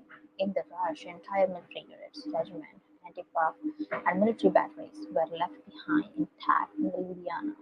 But to manage to get to several thousand families of unreliable Louisianians from June 23 on, Venice Junior, the speed of the rest, but the ground was burning under them, and they were forced to leave even faster. They forgot to take whole fortress with them, like one at a breast, but they did not forget to shoot down political prisoners in the cells of country yards of low-renowned Talleyrand and many other Western prisons. In Tartu prison, they shot 190 prisoners and threw their corpses down the well. How can you visualize it? You know nothing. The door of cells open and they shoot you. You cry out in your death agony, and there is no one to hear your cries tell of them except the prisoners' prison stones. They say, however, that there were some who weren't successfully finished off, and we may someday read a book about that too. In 1941, the Germans went round the tank wall, cutting it off swiftly. The prisoners were left in a frightened wagons at the railway station, where they had been brought up to evacuate. What should one do with them? Certainly not set them free, nor leave them to the Germans. Oil tank truck were rushed to the station. The wagons were drenched with oil and set on the fires. All prisoners were burned alive. In the rear, the first wartime wave of those spreading rumors of the panic, there was a language of special decree outside the code, issuing this first day of the war. Then there was a wave of these rules who failed return the radio receivers or radio parts for one radio tube found. They gave it 10 years. Then there was a wave of Germans. Germans living in Volga, colonists in the Ukraine and north of Caucasus, all Germans in general who lived anywhere in the Soviet Union. The determined factors was blood, even heroes of civil war, an old member of a party who were German were sent off exile. At the end of the summer of 1941 became bigger in the autumn. The wave of the inner circle was struggling in. There were defenders of their native land, yeah, the very same warriors whom the city had seen off the front of with weapons and banned a few months before they had sustained the heaviest tank assaults of the German, and the general chaos, though no fault of their own, had spent a certain time as isolated units, not in enemy imprisonment, not at all, but in the temporary encirclement, and later had broken out. Oh, that is so fucking stupid.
Interrogation. If the intellectuals in the plays of Chekhov who spent all their time guessing what would happen in 20, 30, or 40 years have been told that in 40 years interrogation by torture would be practiced in Russia, that prisoners would have their skulls squeezed with iron rings, that a human being would be lowered into an acid bath, that they would be trussed up naked to be bitten by ants and bedbugs, that a ramrod heated over a Primus stove will be thrust up their anal canal, the secret to grant, that a man's genitals will be slowly crushed beneath the toe of a jackboot, and that in the luckiest possible circumstances, prisoners will be tortured by being kept from sleeping for a week, by thirst, and by being beaten to a bloody pulp. Not one of Chekhov's plays would have gotten to its end because all the heroes would have gone off to insane asylums. Yes, not only Chekhov's heroes, but what a normal Russian at the beginning of the century, including any member of the Russian Social Democratic Workers' Party, could have believed, would have tolerated such a slander against the bright future. What had been acceptable under Tsar Alexei Mikhailkovich in the 17th century, what had already been regarded as barbarism under Peter the Great, what might have been used against 10 or 20 people in all during the time of Byron in the mid-18th century, what had already become totally impossible under Catherine the Great, was all being practiced during the flowering of the glorious 20th century. In a society based on socialist principles, and at a time when airplanes were flying and the radio and talking films had already appeared, not by one scoundrel alone in one secret place only, but by tens of thousands of specially trained human beasts standing over millions of defenseless victims. Was it only that explosion of atavism, which is now evasively called the cult of personality, that was so horrible? Or was it even more horrible that during those same years, in 1937 itself, we celebrated Pushkin's centennial, and that we shamelessly continued to stage those self-same Chekhov plays, even though the answers to them had already come in? Is it not still more dreadful that we are now being told, 30 years later, don't talk about it? If we start to recall the suffering of millions, we are told it will distort the historical perspective. If we doggedly seek out the essence of our mortality, we are told it will darken our material progress. Let's think rather about the blast furnaces, the rolling mills that were built, the canals that were dug. No, better not talk about the canals. Then maybe about the gold of the Kalima. No, maybe we ought not to talk about that either. Well, we can talk about anything so long as we do it adroitly, so long as we glorify it. It is really hard to see why we condemned the Inquisition. Wasn't it true that beside the autos de fe, magnificent services were offered the Almighty? Is it hard to see why we are so down on serfdom? After all, no one forbade the peasants to work every day. And they could sing carols at Christmas too, and for Trinity Day, the girls wove wreaths. In his dictionary of definitions, Dow makes the following distinction. An inquiry is distinguished from an investigation by the fact that it is carried out to determine whether there is a basis for proceeding to investigation. Oh, sacred simplicity! The organs have never heard of such a thing as an inquiry. Lists of names prepared up above, or initial suspicion, or a denunciation by an informer, or any anonymous denunciation were all that was needed to bring about the arrest of the suspect, followed by the inevitable formal charge. The time allotted for investigation was not used to unravel the crime, but in 95 cases out of 100, to exhaust, wear down, weaken, and render helpless the defendant, so that he would want it to end at any cost. As long ago as 1919, the chief method used by the interrogator was a revolver on the desk. That was how they investigated not only political, but also ordinary misdemeanors and violations. At the trial of the Main Fuels Committee in 1921, the accused, Makrovskaya, complained that at her interrogation she had been drugged with cocaine. The prosecutor replied, if she had declared that she had been treated rudely, that they had threatened to shoot her, this might just be barely believable. The frightening revolver lies there, and sometimes it is aimed at you, and the interrogator doesn't tire himself out thinking of what you were guilty of, but shouts, come on, talk! You know what about? That was what the interrogator, Kakin, demanded of Skripnikova in 1927. That was what they demanded of Vitovsky in 1929, and 25 years later, nothing had changed. In 1952, Anna Skripnikova was undergoing her 5th imprisonment, and Sivikov, chief of the investigative department of the Ordzhonik's State Security Administration, said to her, "The prison doctor reports you have a blood pressure of 20/40/120. That's too low, you bitch. We're going to drive it up to 340 so you'll kick the bucket, you viper. And with no black and blue marks, no beatings, no broken bones, we'll just not let you sleep." She was in her 50s at the time, and if back in her cell after a night spent in interrogation, she closed her eyes during the day, the jailer broke in and shouted, "Open your eyes or I'll haul you off that cot by the legs and tie you to the wall standing up." As early as 1921, interrogations usually took place at night. At that time, too, they shone automobile lights in the prisoner's face. And at the Lubyanka in 1926, they made use of the hot air heating system to fill the cell first with icy cold and then with stinking hot air. And there was an airtight cork-lined cell in which there was no ventilation, and they cooked the prisoners.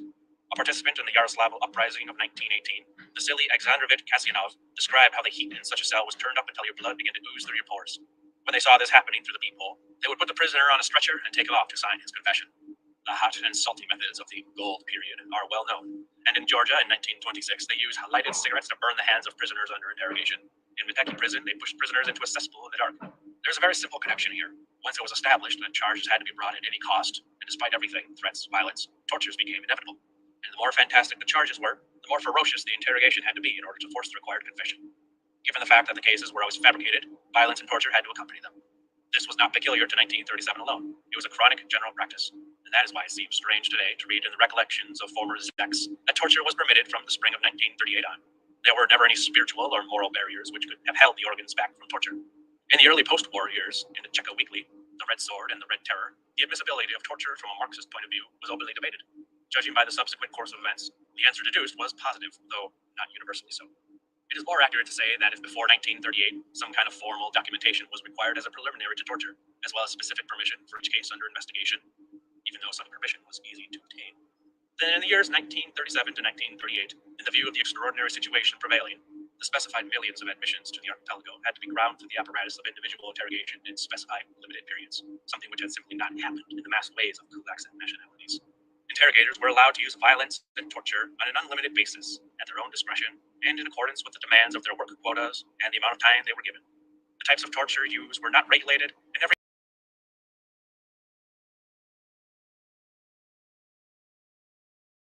permission was required for torture, and perhaps it may not have been so easily granted. Of course, simple threats, blackmail, deception, exhaustion through enforced sleeplessness, and punishment cells were never prohibited. Then, from the end of the war and throughout the post-war years, certain categories of prisoners were established by decree for whom a broad range of torture was automatically permitted. Among these were nationalists, particularly the Ukrainians and the Lithuanians, especially those in the cases where an underground organization existed, or was suspected. That had to be completely uncovered, which meant obtaining the names of everyone involved from those already arrested. It would also be incorrect to ascribe to 1937 the discovery that a personal confession of an accused person was more important than any other kind of proof or facts. This concept had already been formulated in the 20s, and 1937 was just the year when the brilliant teachings of Wyszynski came into its own. Incidentally, even at that time, his teaching was transmitted only to interrogators and prosecutors for the sake of their morale and steadfastness. The rest of us only learned about it 20 years later, when it had already come into disfavor through subordinate clauses and minor paragraphs of newspaper articles, which treated the subject as if it had long widely been known to all.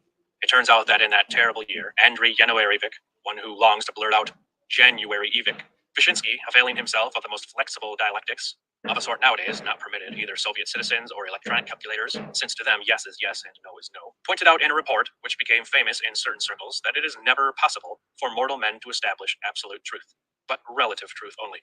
He then proceeded to a further step, which jurists of the last 2,000 years had not been willing to take, that the truth established by interrogation and trial could not be absolute, but only, so to speak, relative. Therefore, when we sign a sentence ordering someone to be shot, we can never be absolutely certain, but only approximately, in view of certain hypotheses, and in a certain sense, that we are punishing a guilty person. Thence arose the most practical conclusion, that it was useless to seek absolute evidence, for evidence is always relative, or unchallengeable witnesses, for they can say different things at different times.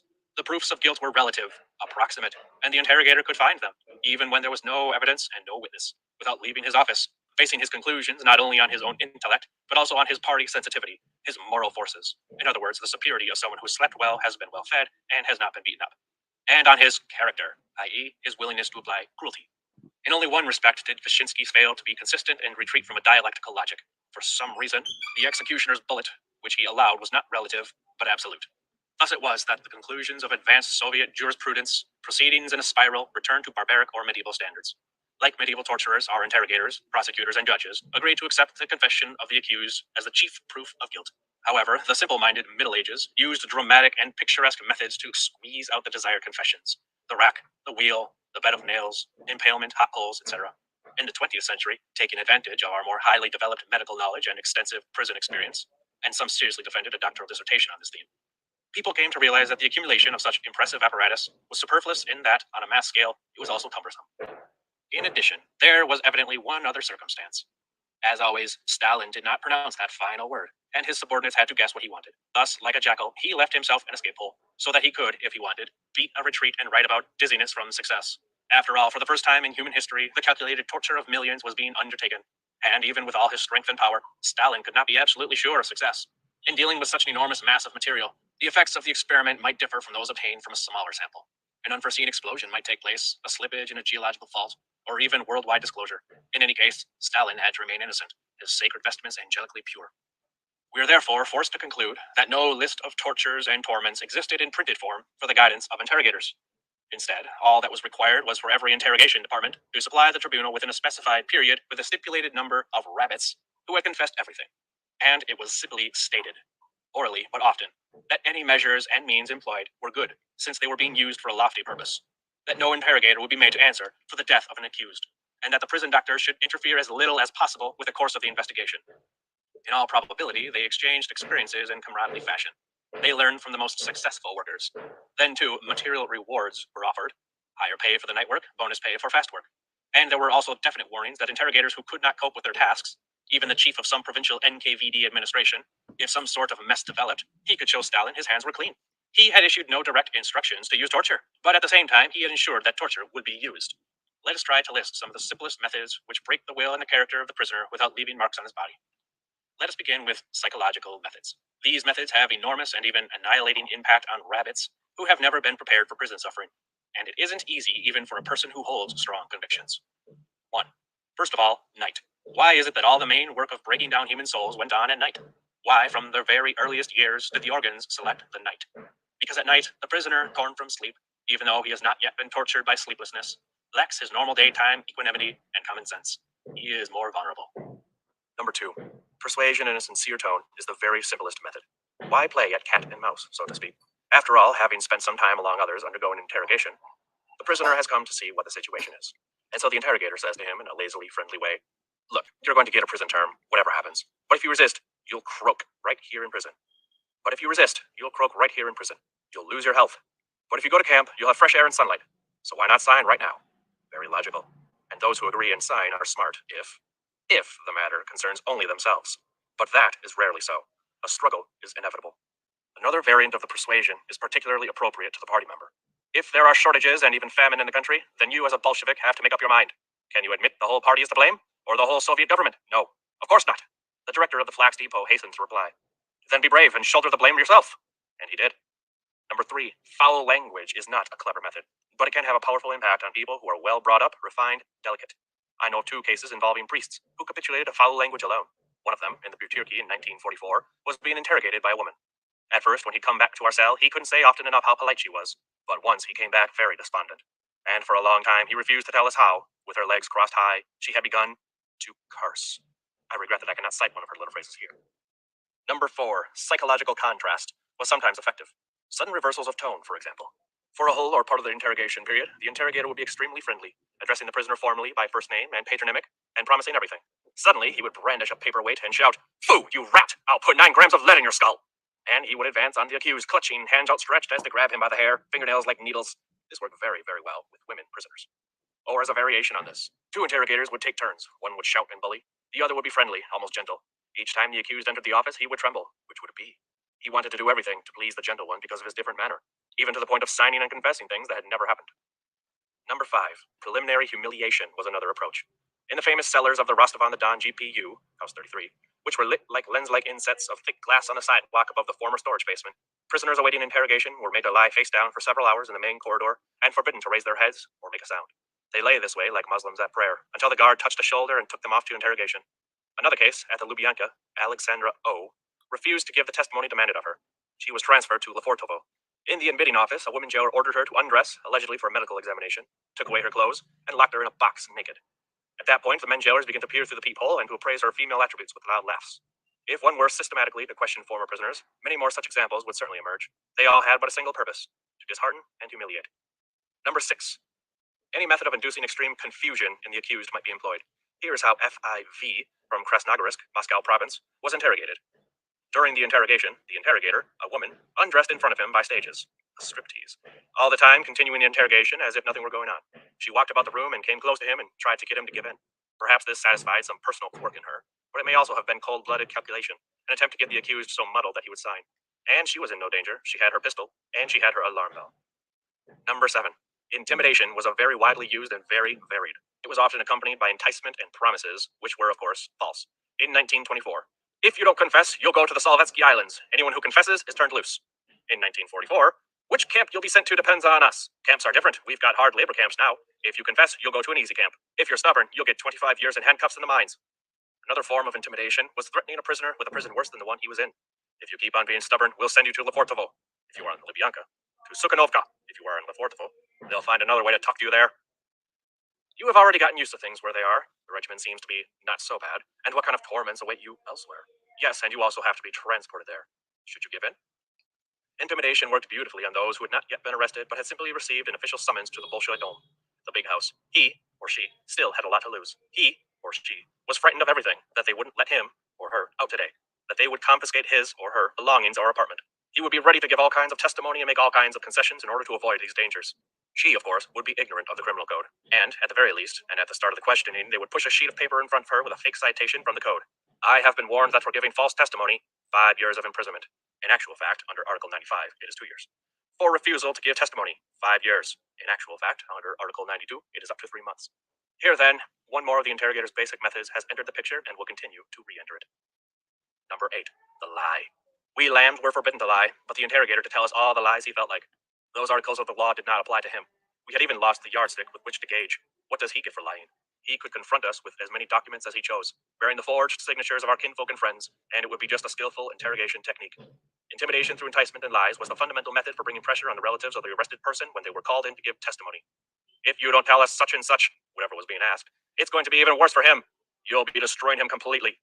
How hard for a mother to hear that. Signing this paper, pushed in front of the relatives, is the only way you can save him. Destroy him. Under the harsh laws of the Tsarist Empire, close relatives could refuse to testify, and even if they gave testimony at a preliminary investigation, they could choose to repudiate it and refuse to permit it to be used in court. And curiously enough, kinship or acquaintance with the criminal was never in itself considered evidence. Playing on one's affection for those one loved was a game that worked beautifully on the accused as well. It was the most effective of all methods of intimidation. One could break even a totally fearless person through his concern for those he loved. Oh, how foresighted was the saying, a man's family are his enemies. Remember the Tatar who bore his sufferings, his own and those of his wife, but could not endure his daughters. In 1930, Rimalis, a woman interrogator, used to threaten, "We'll arrest your daughter and lock her in a cell with syphilitics." And that was a woman. They would threaten to arrest everyone you loved. Sometimes this would be done with sound effects. Your wife has already been arrested, but her further fate depends on you. They are questioning her in the next room. Just listen. And through the wall, they can actually hear a woman weeping and screaming. After all, they sound alike. You're hearing it through a wall, and you're under a terrific strain and not in a state to play the expert on voice identification. Sometimes they simply play a recording of the voice of a typical wife, soprano or contralto, a labor-saving device suggested by some inventive genius. And then, without fakery, they actually show her to you through a glass door as she walks along in silence, her head bent in grief. Yes, your own wife in the corridors of state security. You have destroyed her by your stubbornness. She has already been arrested. In actual fact, she has simply been summoned in connection with some insignificant procedural question and sent into the corridor at just the right moment after being told, "Don't raise your head or you'll be kept here." Or they give you a letter to read, and the handwriting is exactly like hers. "I renounce you. After the filth they have told me about you, I don't need you anymore." And since such wives do exist in our country, and such letters as well, you are left to ponder in your heart, is that the kind of wife she really is? Just as there is no classification in nature with rigid boundaries, it is impossible rigidly to separate psychological methods from physical ones. Where, for example, should we classify the following amusement? Number 10. Sound effects. The accused is made to stand 20 to 25 feet away, and is then forced to speak more and more loudly, and to repeat everything. This is not easy for someone already weakened to the point of exhaustion. Or 2 megaphones are constructed of rolled up cardboard, and 2 interrogators, coming close to the prisoner, bellow in both ears, "Confess, you rat!" The prisoner is deafened. Sometimes he actually loses his sense of hearing. But this method is uneconomical. The fact is that the interrogators like some diversion in their monotonous work, and so they vie in thinking up new ideas. Number 11. Tickling. This is also a diversion. The prisoner's arms and legs are bound or held down, and then the inside of his nose is tickled with a feather. The prisoner writhes. It feels as though someone were drilling into his brain. Number 12. A cigarette is put out on the accused's skin, already mentioned above. Number 13. Light effects involve the use of an extremely bright electric light in a small white-walled cell or box in which the accused is being held, a light which is never extinguished. The electricity saved by economies of school children and housewives. Your eyelids become inflamed, which is very painful, and then in the interrogation room, searchlights are again directed in your eyes. Here's another imaginative trick. On the eve of May 1st, 1933, in Khabarovsk GPU, for 12 hours, all night Chebotaryev was not interrogated, no, but was simply kept in a continual state of being led to interrogation. Hey, you! Hands behind your back! They led him out of the cell, up the stairs quickly into the interrogator's office. The guard left, but the interrogator, without asking one single question, and sometimes without even allowing Chebotaryev to sit down, would pick up the telephone. Take the prisoner from 107. And so they came to get him and took him back to his cell. No sooner had he lain down in his board bunk than the lock rattled. Chebotaryev, to interrogation, hands behind your back. And when he got there, take the prisoner from 107. For that matter, the methods of bringing pressure to bear can begin a long time before the interrogator's office. Number 15. Prison begins with the box. In other words, what amounts to a closet or packing case. The human being has just been taken from freedom, still in a state of inner turmoil, ready to explain, to argue, to struggle, is, when he first sets foot in the prison, clapped into a box, which sometimes has a lamp and a place where he can sit down, but which is sometimes dark and constructed in such a way where he can only stand up, and even then is squeezed against the door. And he is held there for several hours, or for half a day, or a day. During those hours, he knows absolutely nothing. Will he perhaps be confined there his whole life? He has never in his life encountered anything like this, and he cannot guess at the outcome.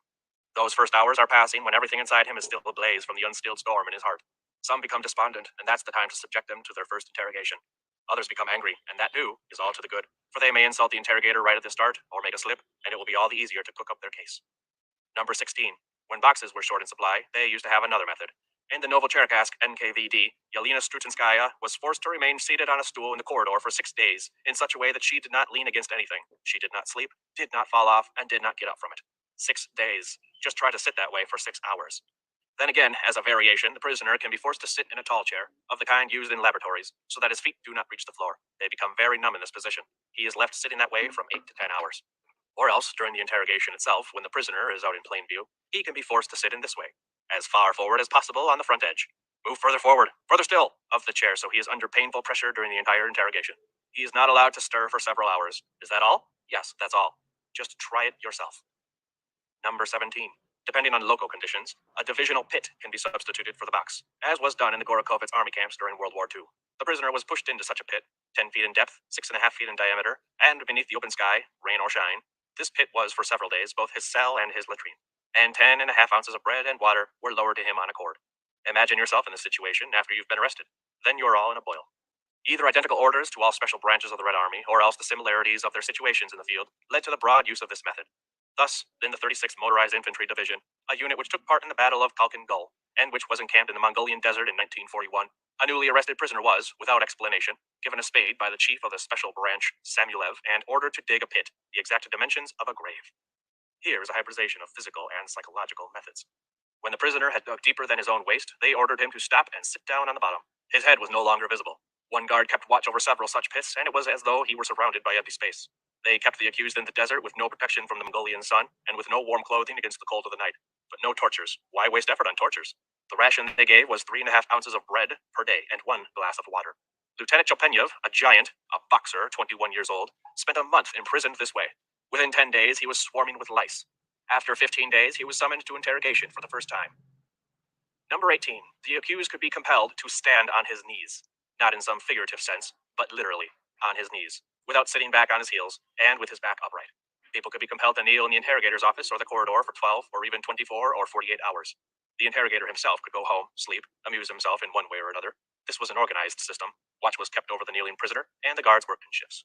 What kind of prisoner was most vulnerable to such treatment? One already broken, already inclined to surrender. It was also a good method to use with women. Ivanov Razuminik reports a variation of it. Having sat young Lord Kibinidze on his knees, the interrogator urinated on his face. And what happened? Unbroken by anything else, Lord Kibinidze was broken by this, which shows that the method also worked well on proud people. Number 19. Then there's the method of simply compelling a prisoner to stand there. This can be arranged so that the accused stands only while being interrogated, because that too exhausts and breaks a person down. It can be set up another way, so that the prisoner sits down during the interrogation, but is forced to stand up between interrogations. A watch is set over him, and the guards see to it that he doesn't lean against the wall, and if he goes to sleep and falls over, he is given a kick and straightened up. Sometimes even 1 day of standing is enough to deprive a person of all his strength and to force him to testify to anything at all. Number 20. During all these tortures, which involved standing for 3, 4, and 5 days, they ordinarily deprived a person of water. The most natural thing of all is to combine the psychological and physical methods.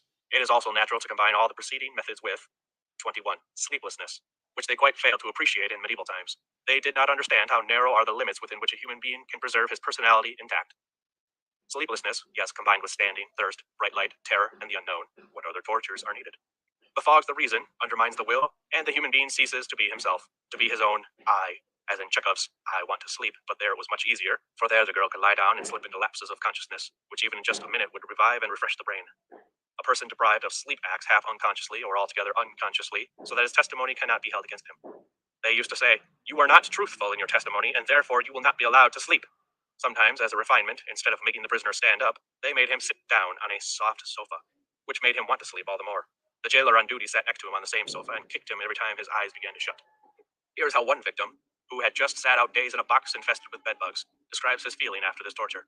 Chill from great loss of blood, irises of the eyes dried out as if someone were holding a red-hot iron in front of them, tongue swollen from thirst and prickling from a hedgehog at the slightest movement, throat racked by spasms of swallowing. Sleeplessness was a great form of torture. It left no visible marks and could not provide grounds for complaint, even if an inspection, something unheard of anyway, were to strike on the morrow.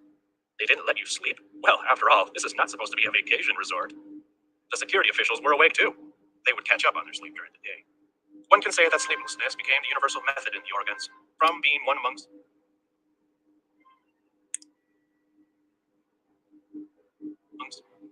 among many tortures, it became an integral part of the system of state security. It was the cheapest possible method and did not require the posting of sentries. In all interrogation prisons, the prisoners were forbidden to sleep 1 minute from reveille till tax. Prisons used specifically for interrogation, the cot was folded into the wall during the day. In others, the prisoners were simply forbidden to lie down, and even to close their eyes while seated. Since the major interrogations were all conducted at night, it was automatic. Whoever was undergoing interrogation got no sleep for at least 5 days and nights. Saturday and Sunday nights, the interrogators themselves tried to get some rest. Number 22. The above method was further implemented by an assembly line of interrogators. Not only were you not allowed to sleep, but for 3 or 4 days, shifts of interrogators kept up a continuous interrogation. Number 23. The bedbug-infested box has already been mentioned. In the darkest closet made of wooden planks, there were hundreds, maybe even thousands of bedbugs, which had been allowed to multiply. The guards removed the prisoner's jacket or field shirt, and immediately the bedbugs assaulted him, crawling onto him from the walls or falling off the ceiling. At first, he waged war with them strenuously, crushing them on his body and on the walls, suffocated by their stink. But after several hours, he weakened and let them drink his blood without a murmur. Number 24. Punishment cells. No matter how hard it was in the ordinary cell, the punishment cells were always worse. And on return from there, the ordinary cell always seemed like a paradise.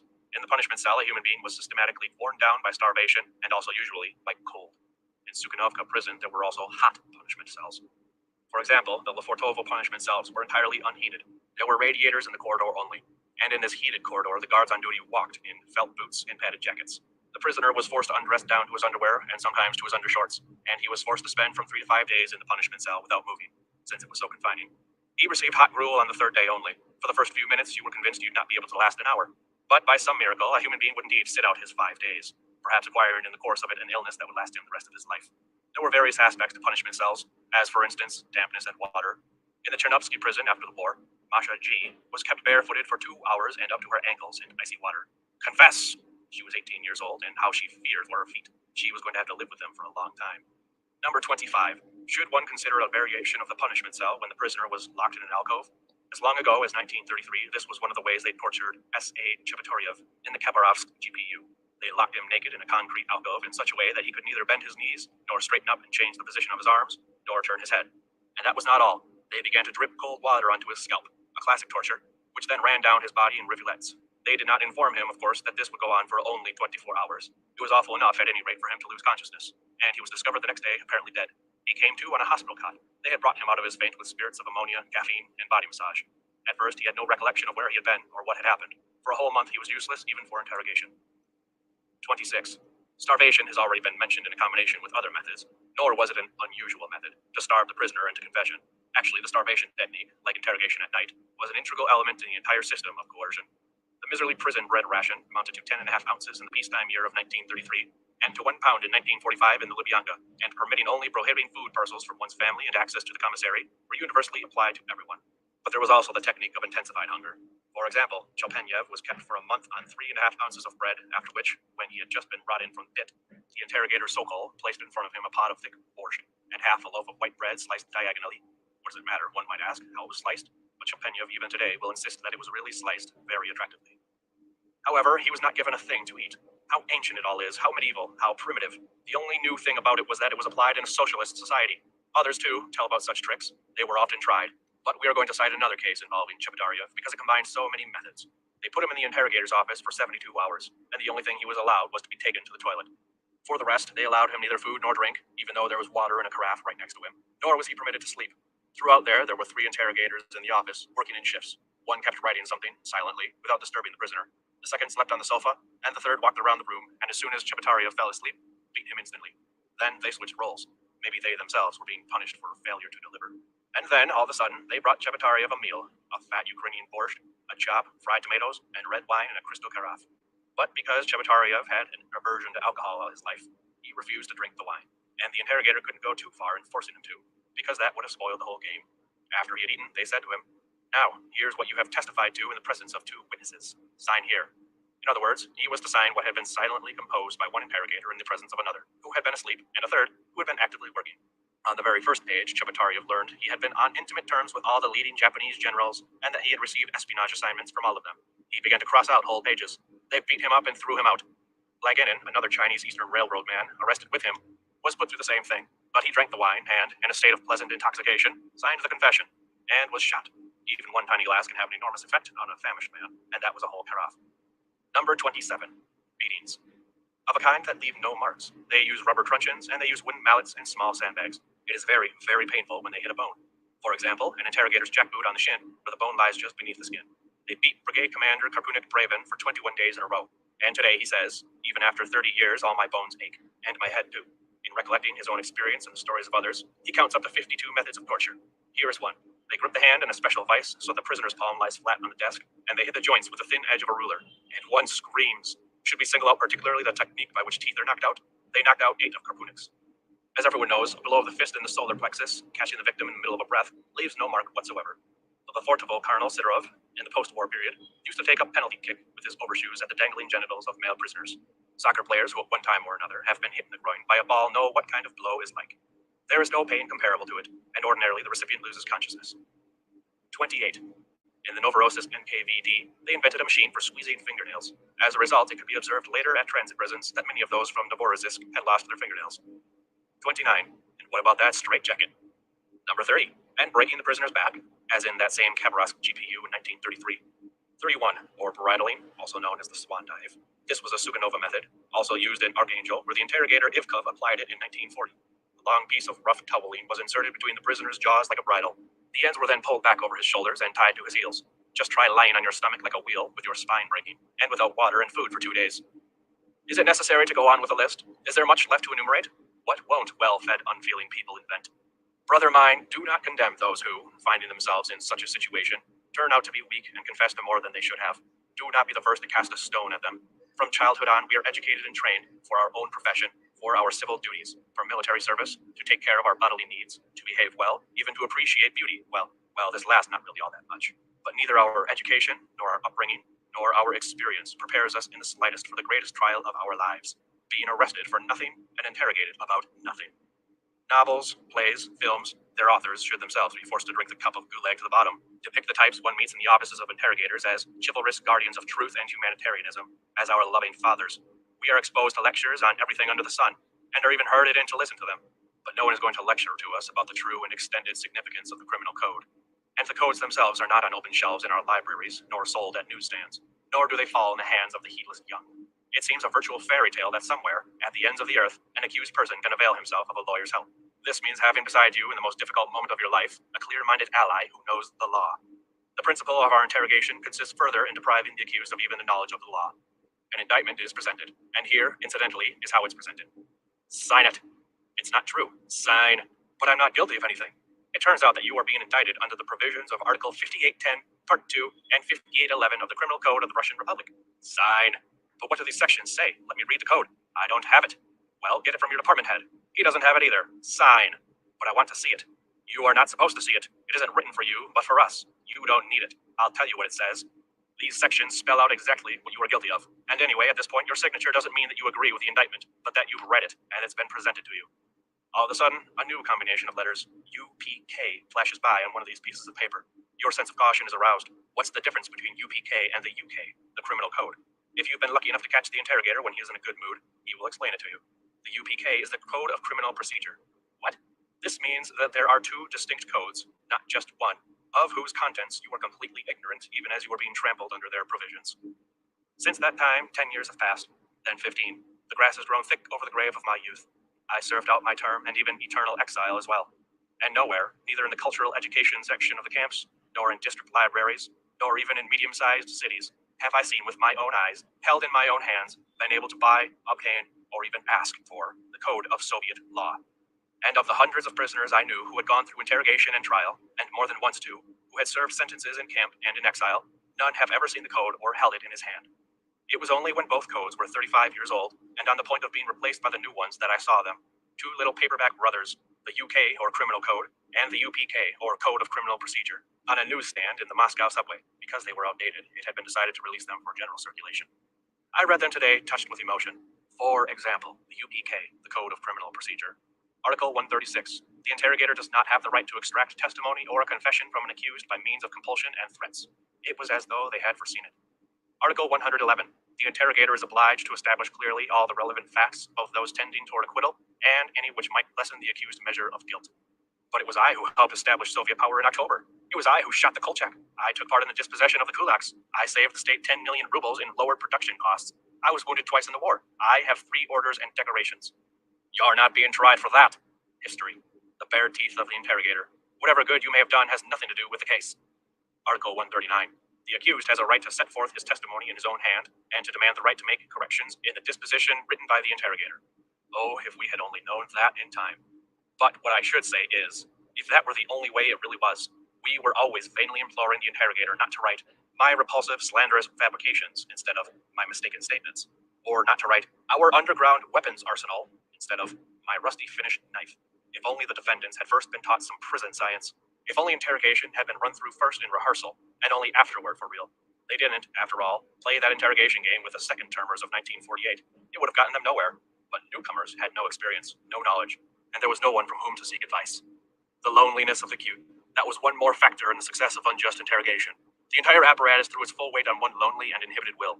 From the moment of his arrest and throughout the entire shock period of the interrogator, the prisoner was, ideally, to be kept entirely alone. In his cell, in the corridor, on the stairs, in the offices. He was not supposed to encounter others like himself, in order to avoid the risk of his gleaning a bit of sympathy, advice, support from someone's smile or glance. The organs did everything to blot out for him his future and distort his present, to lead him to believe that his friends and family had all been arrested, and that material proof of his guilt had been found. It was their habit to exaggerate their power to destroy him and those he loved, as well as their authority to pardon, which the organs didn't even have. They pretended that there was some connection between the sincerity of a prisoner's repentance and a reduction in his sentence or an easing of the campaign regimen. No such connection ever existed. While the prisoner was still in a state of shock and torment and totally beside himself, they tried to get from him very quickly as many irreparably damaging items of evidence as possible and to implicate him with as many totally innocent persons as possible. Some defendants became so depressed in these circumstances that they even asked not to have the depositions read to them. They could not stand hearing them. They asked merely to be allowed to sign them, just to sign and get it over with. Only after all this was over would the prisoner be released from solitary into a large cell, where in belated desperation he would discover and count over his mistakes one by one. How was it possible not to make mistakes in such a duel? Who could have failed to make a mistake?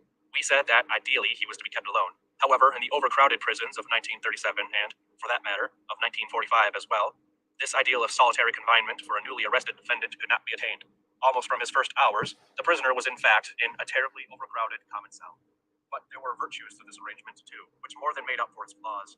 The overcrowding of the cells not only took the place of the tightly confined solitary box, but also assumed the character of a first-class torture in itself, one that was particularly useful because it continued for whole days and weeks, with no effort on the part of the interrogators. The prisoners tortured the prisoners.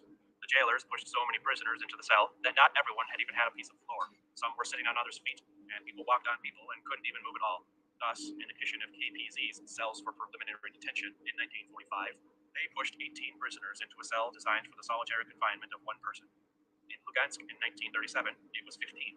And in 1938, Ivanov Rozmanik found 140 prisoners in a standard Butyrki cell intended for 25, with Toilets so overburdened that prisoners were taken to the toilet only once a day, sometimes at night, and the same thing was true of their outdoor walk as well. Those newly arrested, who had already been processed through the bath and the boxes, sat on the stairs for several days at a stretch, waiting for departing prisoner transports to leave and release space in the cells. T.V.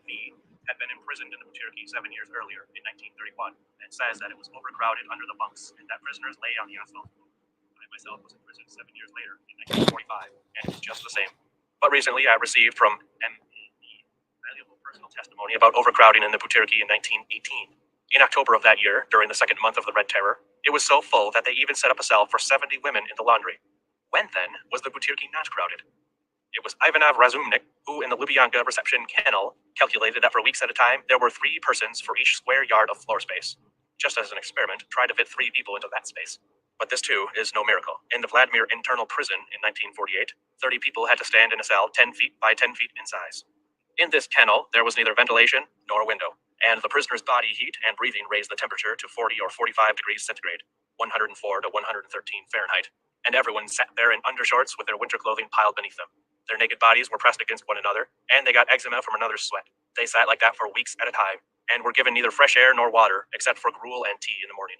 And if at the same time the latrine bucket replaced all other types of toilet, or if, on the other hand, there was no latrine bucket for use in between trips to an outside toilet, as was the case in several Siberian prisons, and if 4 people ate from one bowl, sitting on each other's knees, and if someone was hauled out for interrogation, and then someone else was pushed in, beaten up, sleepless, and broken, and if the appearance of such broken men was more persuasive than any other threats on the part of interrogators, and if, by then, death and any camp whatsoever seemed easier to a prisoner who had left unsummoned for months than his tormented current situation, perhaps this really did replace the theoretically ideal isolation in solitary.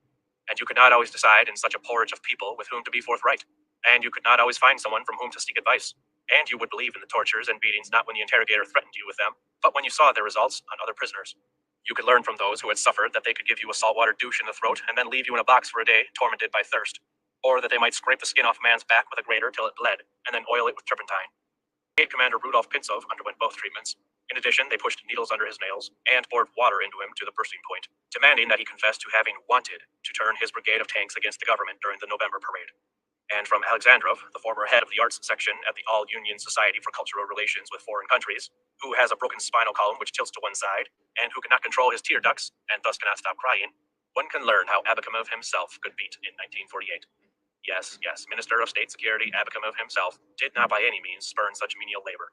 He was not averse to taking a rubber truncheon in his hands every once in a while, and his deputy, Ryman, was even more willing. He did this at Sukhanovka in the general's interrogation office. The office had imitation walnut paneling on the walls, silk portieres at the windows and doors, and a great Persian carpet on the floor. In order not to spoil all this beauty, a dirty runner bespattered with blood was rolled out on top of the carpet when a prisoner was beaten.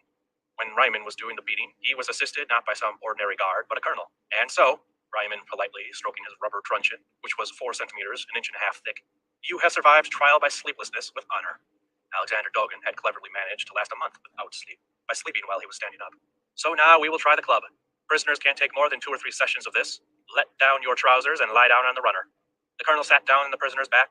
Alexander Dolgan was going to count the blows. He didn't yet know about a blow from a rubber truncheon on the sciatic nerve when the buttocks have disappeared as a consequence of prolonged starvation. The effect is not felt in the place where the blow is delivered. It explodes inside the head. After the first blow, the victim was mad with pain and broke his nails on the carpet. Ryman, beating away, trying to hit accurately. The colonel pressed down on Alexander Dolgan's torso. This was just the right sort of work for 3 big shoulder-bored stars, assisting the all-powerful Ryman. After the beating, the prisoner could not walk, and, of course, was not carried. They just dragged him along the floor. What was left of his buttocks was soon so swollen that he could not button his trousers, and yet there were practically no scars. He was hit by a violent case of diarrhea, and, sitting there on the latrine bucket in solitary, Alexander Dolgan guffawed. He went through a second and a third session, and his skin cracked, and Ryumin went wild and started to beat him on the stomach, breaking through the intestinal wall and creating an enormous hernia through which Alexander Dolgan's intestines protruded. The prisoner was taken off to the Butyrki hospital with a case of peritonitis, and for the time being their attempts to compel him to commit a foul deed were suspended. That is how they can torture you, too. After that, it could seem a simply father caress, when the Kishinev interrogator, Danilov, beat Father Viktor Shapovalnikov across the back of the head with a poker and pulled him by his long hair.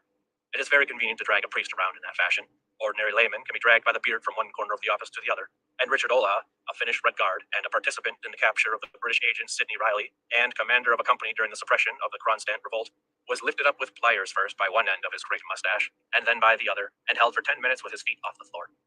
But the most awful thing they can do to you is this.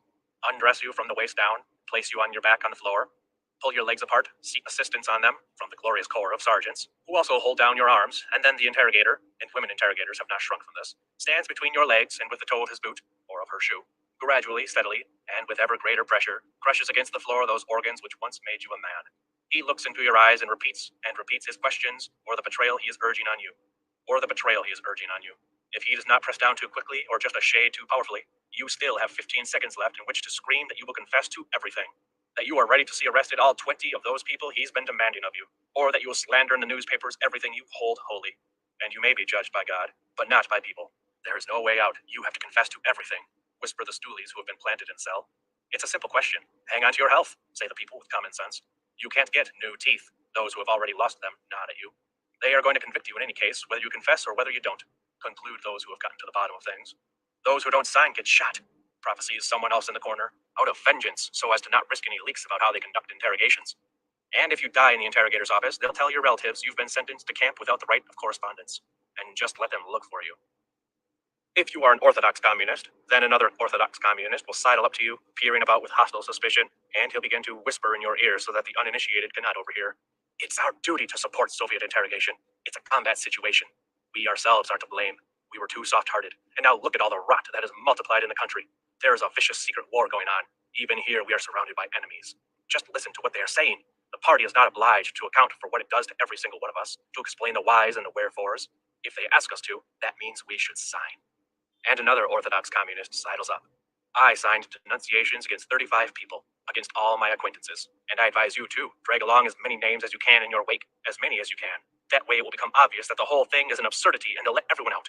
But that is precisely what the organs need. The conscientiousness of the orthodox communist and the purpose of the NKVD naturally coincide. Indeed, the NKVD needs just that arched fan of names, that fat multiplication of them. That is the mark of quality of their work. And these are also new patches of woods in which to set out snares. Your accomplices, others who share your views. That is what they keep pressing to shake out of everyone. They say that R. Relov named Cardinal Richelieu as one of his accomplices, and that the cardinal was in fact so listed in his depositions. And no one was astonished by this until Relov was questioned about it at his rehabilitation proceedings in 1956.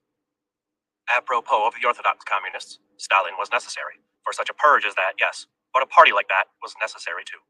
The majority of those in power, up to the very moment of their own arrest, were pitiless in arresting others, obediently destroyed their peers in accordance with those same instructions, and handed over retribution to any friend or comrade in arms of yesterday.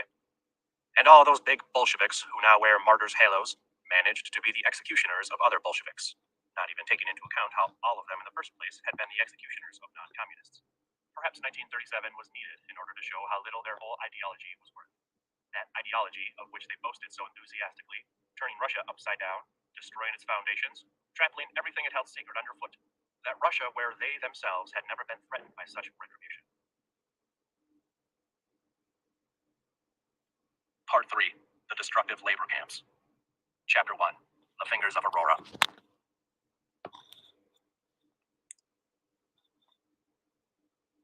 Rosy-fingered Eos, so often mentioned in Homer and called Aurora by the Romans, caressed too with the... Chapter 4. The Blue Caps.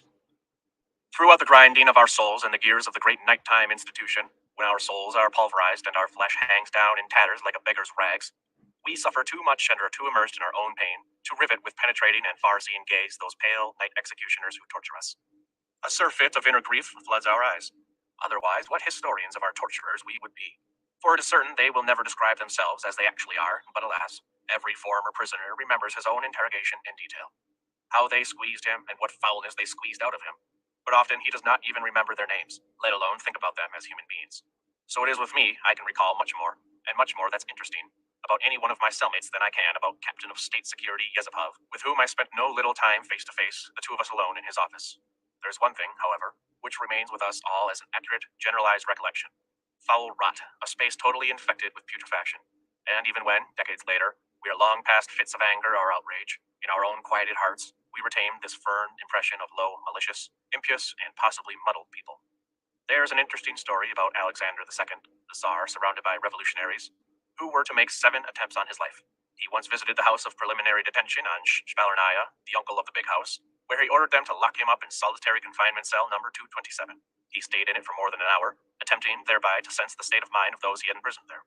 One cannot but admit that for a monarch this was evidence of a moral aspiration, to feel the need and make the effort to take a spiritual view of the matter. But it is impossible to picture any of our interrogators, right up to Abakumov and Beria, wanting to slip into a prisoner's skin even for 1 hour, or feeling compelled to sit and meditate in solitary confinement. Their branch of service does not require them to be educated people of broad culture and broad views, and they are not. Their branch of service does not require them to think logically, and they do not.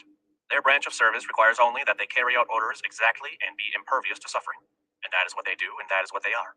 We who have passed through their hands feel suffocated when we think of that legion, which is stripped bare of universal human ideals. Although others might not be aware of it, it was clear to the interrogators at least that the cases were fabricated. Except at staff conferences, they could not seriously say to one another or to themselves that they were exposing criminals. Nonetheless, they kept right on producing depositions page after page to make sure that we rotted. So the essence of it all turns out to be the credo of the Blatany, the underworld of Russian thieves, you today, me tomorrow. They understood that the cases were fabricated, yet they kept on working year after year. How could they? Either they forced themselves to not think, and this in itself means the ruin of a human being, and simply accepted that this was the way it had to be, and that the person who gave them their orders was always right. But didn't the Nazis too, it comes to mind, argue that same way? Or else was it a matter of the progressive doctrine, the granite ideology? An interrogator in the awful Horotukin sent there lo the Kolyma in 1938 as a penalty assignment. So touched when M. Lurie, former director of the Krivoy Rog Industrial Complex, readily agreed to sign an indictment, which meant a second camp term that he used the time they had, thus saved to say, "You think we get any satisfaction from using persuasion? We have to do what the party demands of us. You are an old party member. Tell me, what would you do in my place?" Apparently Lurie nearly agreed with him, and it may have been the fact that he already had been thinking in such terms that led him to sign so readily. It is, after all, a convincing argument. But most often it was merely a matter of cynicism. The Blue Caps understood the workings of the meat grinder and loved it. In the Zhidos camps in 1944, interrogator Mironenko said to the condemned Bebek with pride and his faultless logic, "Interrogation and trial are merely judicial corroboration. They cannot alter your fate, which was previously decided. If it is necessary to shoot you, then you will be shot even if you are altogether innocent. If it is necessary to acquit you, then no matter how guilty you are, you will be cleared and acquitted. Just give us a person, and we'll create the case." That was what many of them said jokingly, and it was their slogan. What we think of as torture, they think of as good work. The wife of the interrogator, Nikolai Grabashenko, the Volga Canal Project, said touchingly to her neighbors, "Kolya is a very good worker. One of them didn't confess for a long time, and they gave him to Kolya. Kolya talked with him for one night, and he confessed." What prompted them all to slip into harness and pursue so zealously not truth, but totals of the processed and condemned? Because it was the most comfortable for them not to be different from the others. And because these totals meant an easy life, supplementary pay, awards and decorations, promotions in rank, and the expansion and prosperity of the organs themselves.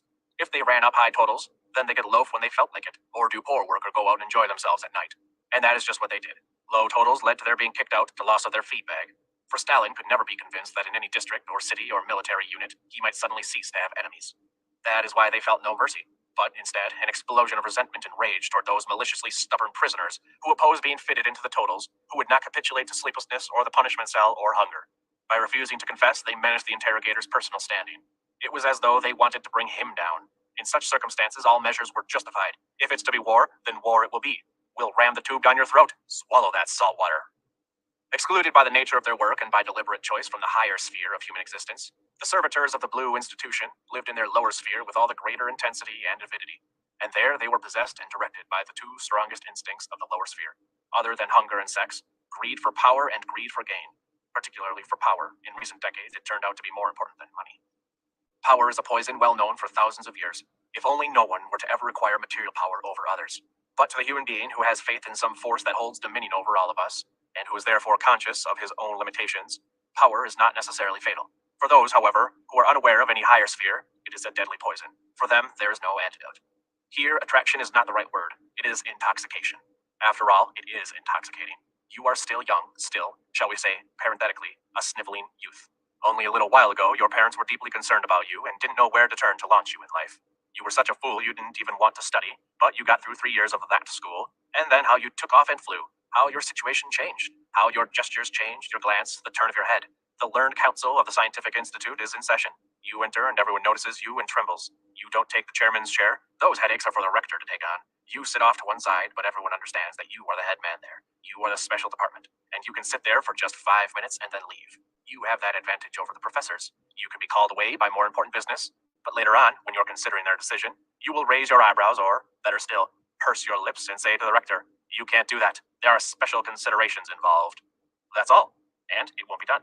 Or else you are an ozzipist, a state security representative in the army, a smirch man, and a mere lieutenant. But the portly old colonel, the commander of the unit, stands up when you enter the room and tries to flatter you, to play up to you. He doesn't even have a drink with his chief of staff without inviting you to join them. You have a power over all the people in that military unit, or factory, or district, incomparably greater than that of the military commander, or factory director, or secretary of the district Communist Party. These men control people's military or official duties, wages, reputations, but you control the people's freedom. And no one dares speak about you in meetings, and no one will ever dare write about you in the newspaper. Not only something bad, but anything good. They don't dare. Your name, like that of a jealously guarded deity, cannot even be mentioned. You are there, everyone feels your presence, but it's as though you didn't exist. From that moment you don that heavenly blue service cap, you stand higher than the publicly acknowledged power.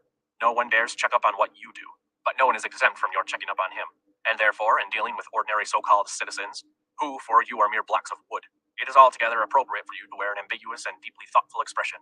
For of course, you are the one, and no one else, who knows about the special considerations. And therefore, you are always right. There is just one thing you must never forget. You, too, would have been just such a poor block of wood if you had not had the luck to become one of the little links in the organs. That flexible, unitary organism inhabiting a nation as a tapeworm inhabits a human body. Everything is yours now. Everything is for you. Just be true to the organs. They will always stand up for you. They will always help you swallow up anyone who bothers you. They will help move every obstacle from your path. But be true to the organs. Do everything they order you to do. Do everything they order you to. They will do the thinking for you in respect to your functions too. The duties of an interrogator require work, of course. You have to come in during the day, at night sit for hours and hours, but not split your skull over proof. Let the prisoner's head ache over that. And you don't have to worry about whether the prisoner is guilty or not, but simply do what the organs require, and everything will be all right. It will be up to you to make the interrogation periods pass as pleasurably as possible and not get overly fatigued. And it would be nice to get some good out of it, at least to amuse yourself. You have been sitting a long time, and all of a sudden, a new method of persuasion occurs to you. Eureka! So you call up your friends on the phone, and you go around to the other offices and tell them about it. What a laugh. Who shall we try it on, boys? It's really pretty monotonous to keep doing the same thing all the time. Those trembling hands, those imploring eyes, that cowardly submissiveness, they are really a bore. If you could just get one of them to resist. I love strong opponents. It's such fun to break their backs. And if your opponent is so strong that he refuses to give in, all your methods have failed, and you are in a rage, then don't control your fury. It's tremendously satisfying, that outburst. Let your anger have its way. Don't set any bounds to it. Don't hold yourself back. That's when interrogators spit in the open mouth of the accused and shove his face into a full cuspidor. That's the state of mind in which they drag priests around by their long hair, or urinate in a kneeling prisoner's face. After such a storm of fury, you feel yourself a real honest-to-God man. Or else you are interrogating a foreigner's girlfriend. So you curse her out and then you say, "Come on now, does an American have a special kind of... is it that? Weren't there enough Russian ones for you?" All of a sudden you get an idea. Maybe she learned something from those foreigners. Here's a chance not to be missed, like an assignment abroad. And so you begin to interrogate her energetically. How? What positions? More, in detail. Every scrap of information. You can use the information yourself, and you can tell the other boys too. The girl is blushing all over and in tears. "It doesn't have anything to do with the case," she protests. "Yes, it does. Speak up." That's power for you. She gives you the full details. If you want, she'll draw a picture for you. If you want, she'll demonstrate with her body. She has no way out. In your hands, you hold a punishment cell and her prison term. And if you have asked for a stenographer to take down the questions and answers, and they send in a pretty one, you can shove your paw down her bosom right in front of the boy being interrogated. He's not a human being after all, and there's no real reason to feel shy in his presence. In fact, there's no reason for you to feel shy with anyone. And if you like the broads, and who doesn't, you'd be a fool not to make use of your position. Some will be drawn to you because of your power, and others will give in out of fear. So you've met a girl somewhere and she's caught your eye? She'll belong to you, never fear. She can't get away. Someone else's wife has caught your eye? She'll be yours too. Because after all, there's no problem about removing the husband. No, indeed. To know what it meant to be a blue cap, one had to experience it. Anything you saw was yours. Any apartment you looked at was yours. Any woman was yours. Any enemy that was struck from your path. The earth beneath your feet was yours. The heaven above you was yours. It was, after all, like your cap. Sky blue. The passion for gain was their universal passion. After all, in the absence of any checking up, such power is inevitably used for personal enrichment. One would have had to be holy to refrain. If we were able to discover the hidden motivation behind individual arrests, we would be astounded to find that, granting the rules governing arrests in general, 75% of the time the particular choice of whom to arrest, the personal cast of the die, was determined by human greed and vengefulness. And that of 75%, half were the result of material self-interest on the part of the local NKVD, and of course the prosecutor too, for on this point I do not distinguish between them. The motivations and actions of the blue caps are sometimes so petty that one can only be astounded. Security officer Senchenko took a map case and dispatch from an officer he'd arrested and started to use them right in his presence. And by manipulating the documentation, he took a pair of foreign gloves from another prisoner. When the armies were advancing, the blue caps were especially irritated because they only got second pick of the booty. The counterintelligence officer of the 49th Army who arrested me had a yen for my cigarette case. And it wasn't even a cigarette case, but a small German army box, of a tempting scarlet, however. And because of that piece of shit, he carried out a whole maneuver. As his first step, he omitted it from the list of belongings that were confiscated from me. You can keep it. He thereupon ordered me to be searched again, knowing all the time that it was all I had in my pockets. Aha, what's that? Take it away. And to prevent my protests, put him in the punishment cell. What Tsar's gendarme would have dared behave that way toward a defender of the fatherland? Every interrogator was given an allowance of a certain number of cigarettes to encourage those willing to confess and reward stool pigeons. Some of them kept all the cigarettes for themselves. Even in accounting for hours spent in interrogation, they used to cheat. They got higher pay for night work, and we used to note the way they wrote down more hours on the night interrogations than they really spent. During the Leningrad blockade, interrogator Nikolai Vidorovich Khrushchev told Yelizaveta Viktorovna Strakovic, wife of the prisoner he was interrogating, K.I. Strakovic, "I want a quilt, bring it to me," she replied. "All of our warm things are in the room they've sealed." He went to her apartment and, without breaking the state security seal on the lock, unscrewed the entire doorknob. "That's how the MGB works," he explained gaily. And he went in and began to collect the warm things, shoving some crystal in his pocket at the same time. She herself tried to get whatever she could out of the room, but he stopped her. "That's enough for your..." And he kept on raking in the booty. There's no end to such cases. One could issue 1,000 white papers, and beginning in 1918 too, one would only need to question systematically former prisoners and their wives. Maybe there are and were blue caps who never stole anything or appropriated anything for themselves, but I find it impossible to imagine one. I simply do not understand, given the blue caps' philosophy of life, what was there to restrain them if they liked some particular thing? Way back at the beginning of the 30s, when all of us were marching around in the German uniforms of the Red Youth Front, and were building the first 5-year plan, they were spending their evenings in salons like the one in the apartment of Concordia IOC, behaving like members of nobility or Westerners, and their lady friends were showing off their foreign clothes. Where were they getting those clothes? As the folk saying goes, if you speak for the wolf, speak against him as well. Where did this wolf tribe appear from among our people? Does it really stem from our own roots, our own blood? It is our own. And just so we don't go around flaunting too proudly the white mantle of the just, let everyone ask himself, if my life had turned out differently, might I myself not have become just such an executioner? It is a dreadful question if one really answers it honestly. I remember my 3rd year at the university in the fall of 1938. We young men of the Komsomol were summoned before the district Komsomol committee not once but twice. Scarcely bothering to ask our consent, they shoved an application form at us. You've had enough physics, mathematics, and chemistry. It's more important to your country for you to enter the NKVD school. That's the way it always is. It isn't just some person who needs you, it's always your motherland. And it's always some official or other who speaks on your behalf of your motherland and who knows what she needs. 1 year before, the district committee had conducted a drive among us to recruit candidates for the Air Force schools. We avoided getting involved that time too because we didn't want to leave the university. 25 years later, we could think, well, yes, we understood the sort of arrests that were being made at the time, and the fact that they were torturing people in prisons, and the slime they were trying to drag us into. But it isn't true. After all, the Black Marias were going through the streets at night, and we were the same young people who were parading with banners during the day. How could we know anything about those arrests, and why should we think about them? All the provincial leaders had been removed, but as far as we were concerned, it didn't matter. 2 or 3 professors had been arrested, but after all, they hadn't been our dancing partners, and it might even be easier to pass our exams as a result. 20-year-olds, we marched in the ranks of those born the year the revolution took place, and because we were the same age as the revolution, the brightest of futures lay ahead. It would be hard to identify the exact source of that inner intuition, not founded on rational argument, which prompted our refusal to enter the NKVD schools. It certainly didn't derive from the lectures on historical materialism we listened to. It was clear from them that the struggle against the internal enemy was a crucial battlefront, and to share in it was an honorable task.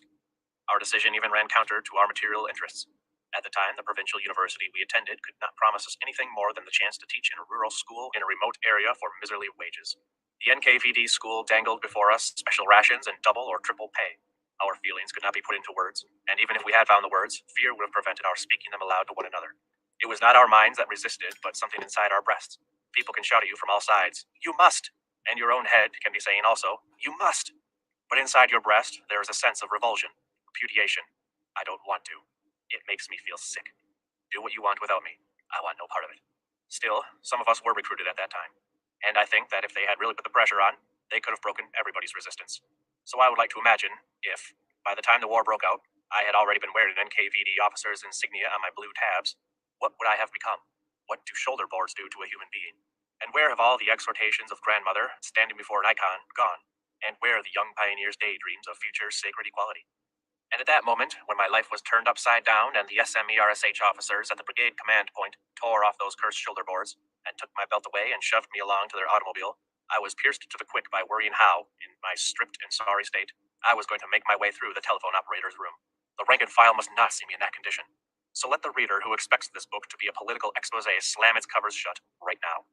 If only it were all so simple. If only there were evil people somewhere insidiously committing evil deeds, and it were necessary only to separate them from the rest of us and destroy them.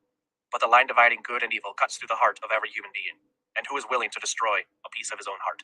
During the life of any heart, this line keeps changing place. Sometimes it is squeezed one way by exuberant evil, and sometimes it shifts to allow enough space for good to flourish. One and the same human being is, at various ages, under various circumstances, a totally different human being. At times, he is close to being a devil. At times, to sainthood. But his name doesn't change, and to that we ascribe the whole lot, good and evil. Socrates taught us, know thyself. Confronted by the pit into which we are about to toss those who have done us harm, we halt, stricken dumb. It is, after all, only because of the way things worked out that they were the executioners and we weren't. From good to evil is one quaver, says the proverb, and correspondingly, from evil to good. Whoever got in by mistake either adjusted to the milieu, or else was thrown out, eased out, or even fell across the rails himself. Still, were there no good people left out there? In Kishinev, a young lieutenant Gabist went to Father Viktor Shipolnikov a full month before he was arrested. Get away from here, go away, they plan to arrest you. Did he do this on his own, or did his mother send him to warn the priest? After the arrest, this young man was assigned to Father Victor as an escort guard, and he grieved for him. Why didn't you go away? When the interrogator Goldman gave Vera Kornieva the 206 form on non-disclosure to sign, she began to catch on to her rights, and then she began to go into the case in detail, involving as it did all 17 members of their religious group. Goldman raged, but he had to let her study the file. In order not to be bored waiting for her, he led her to a large office where half a dozen employees were sitting, and left her there. At first, she read quietly, but then a conversation began, perhaps because the others were bored, and Vera launched aloud into a real religious sermon. One would have to know her to appreciate this to the full. She was a luminous person with a lively mind and a gift of eloquence, even though in freedom she had been no more than a lathe operator, a stable girl, and a housewife. Now and then asking questions in order to clarify something or other, it was catching them from an unexpected side of things. People came in from other offices and the room filled up, even though they were only typists, stenographers, file clerks, and not interrogators. In 1946, this was still their milieu, the organs. It is impossible to reconstruct her monologue. She managed to work in all sorts of things, including the question of traitors of the motherland. Why were there no traitors in the 1812 War of the Fatherland when there was still serfdom? It would have been natural to have traitors then. But mostly she spoke about religious faith and religious believers. Formerly, she declared, unbridled passions were the basis for everything. Steal the stolen goods. And, in that state of affairs, religious believers were naturally a hindrance to you. But now, when you want to build and prosper in this world, why do you persecute your best citizens? They represent your most precious material. After all, believers don't need to be watched, they do not steal, and they do not shirk. Do you think you can build a just society on a foundation of self-serving and envious people? Everything in the country is falling apart. Why do you spit in the hearts of your best people? Separate church and state properly and do not touch the church. You will not lose a thing thereby. Are you materialists? In that case, put your faith in education, in the possibility that it will, as they say, disperse religious faith. But why arrest people? At this point, Goldman came in and started to interrupt rudely, but everyone shouted at him, "Oh, shut up! Keep quiet! Go ahead, woman, talk!" And how should they have addressed her? Citizenness? Comrade? Those forms of address were forbidden, and these people were bound by the conventions of Soviet life. But woman, that was how Christ had spoken, and you couldn't go wrong there. And Vera continued in the presence of her interrogator. So there in the MGB office, those people listened to Korniev, and why did the words of an insignificant prisoner touch them so near the quick?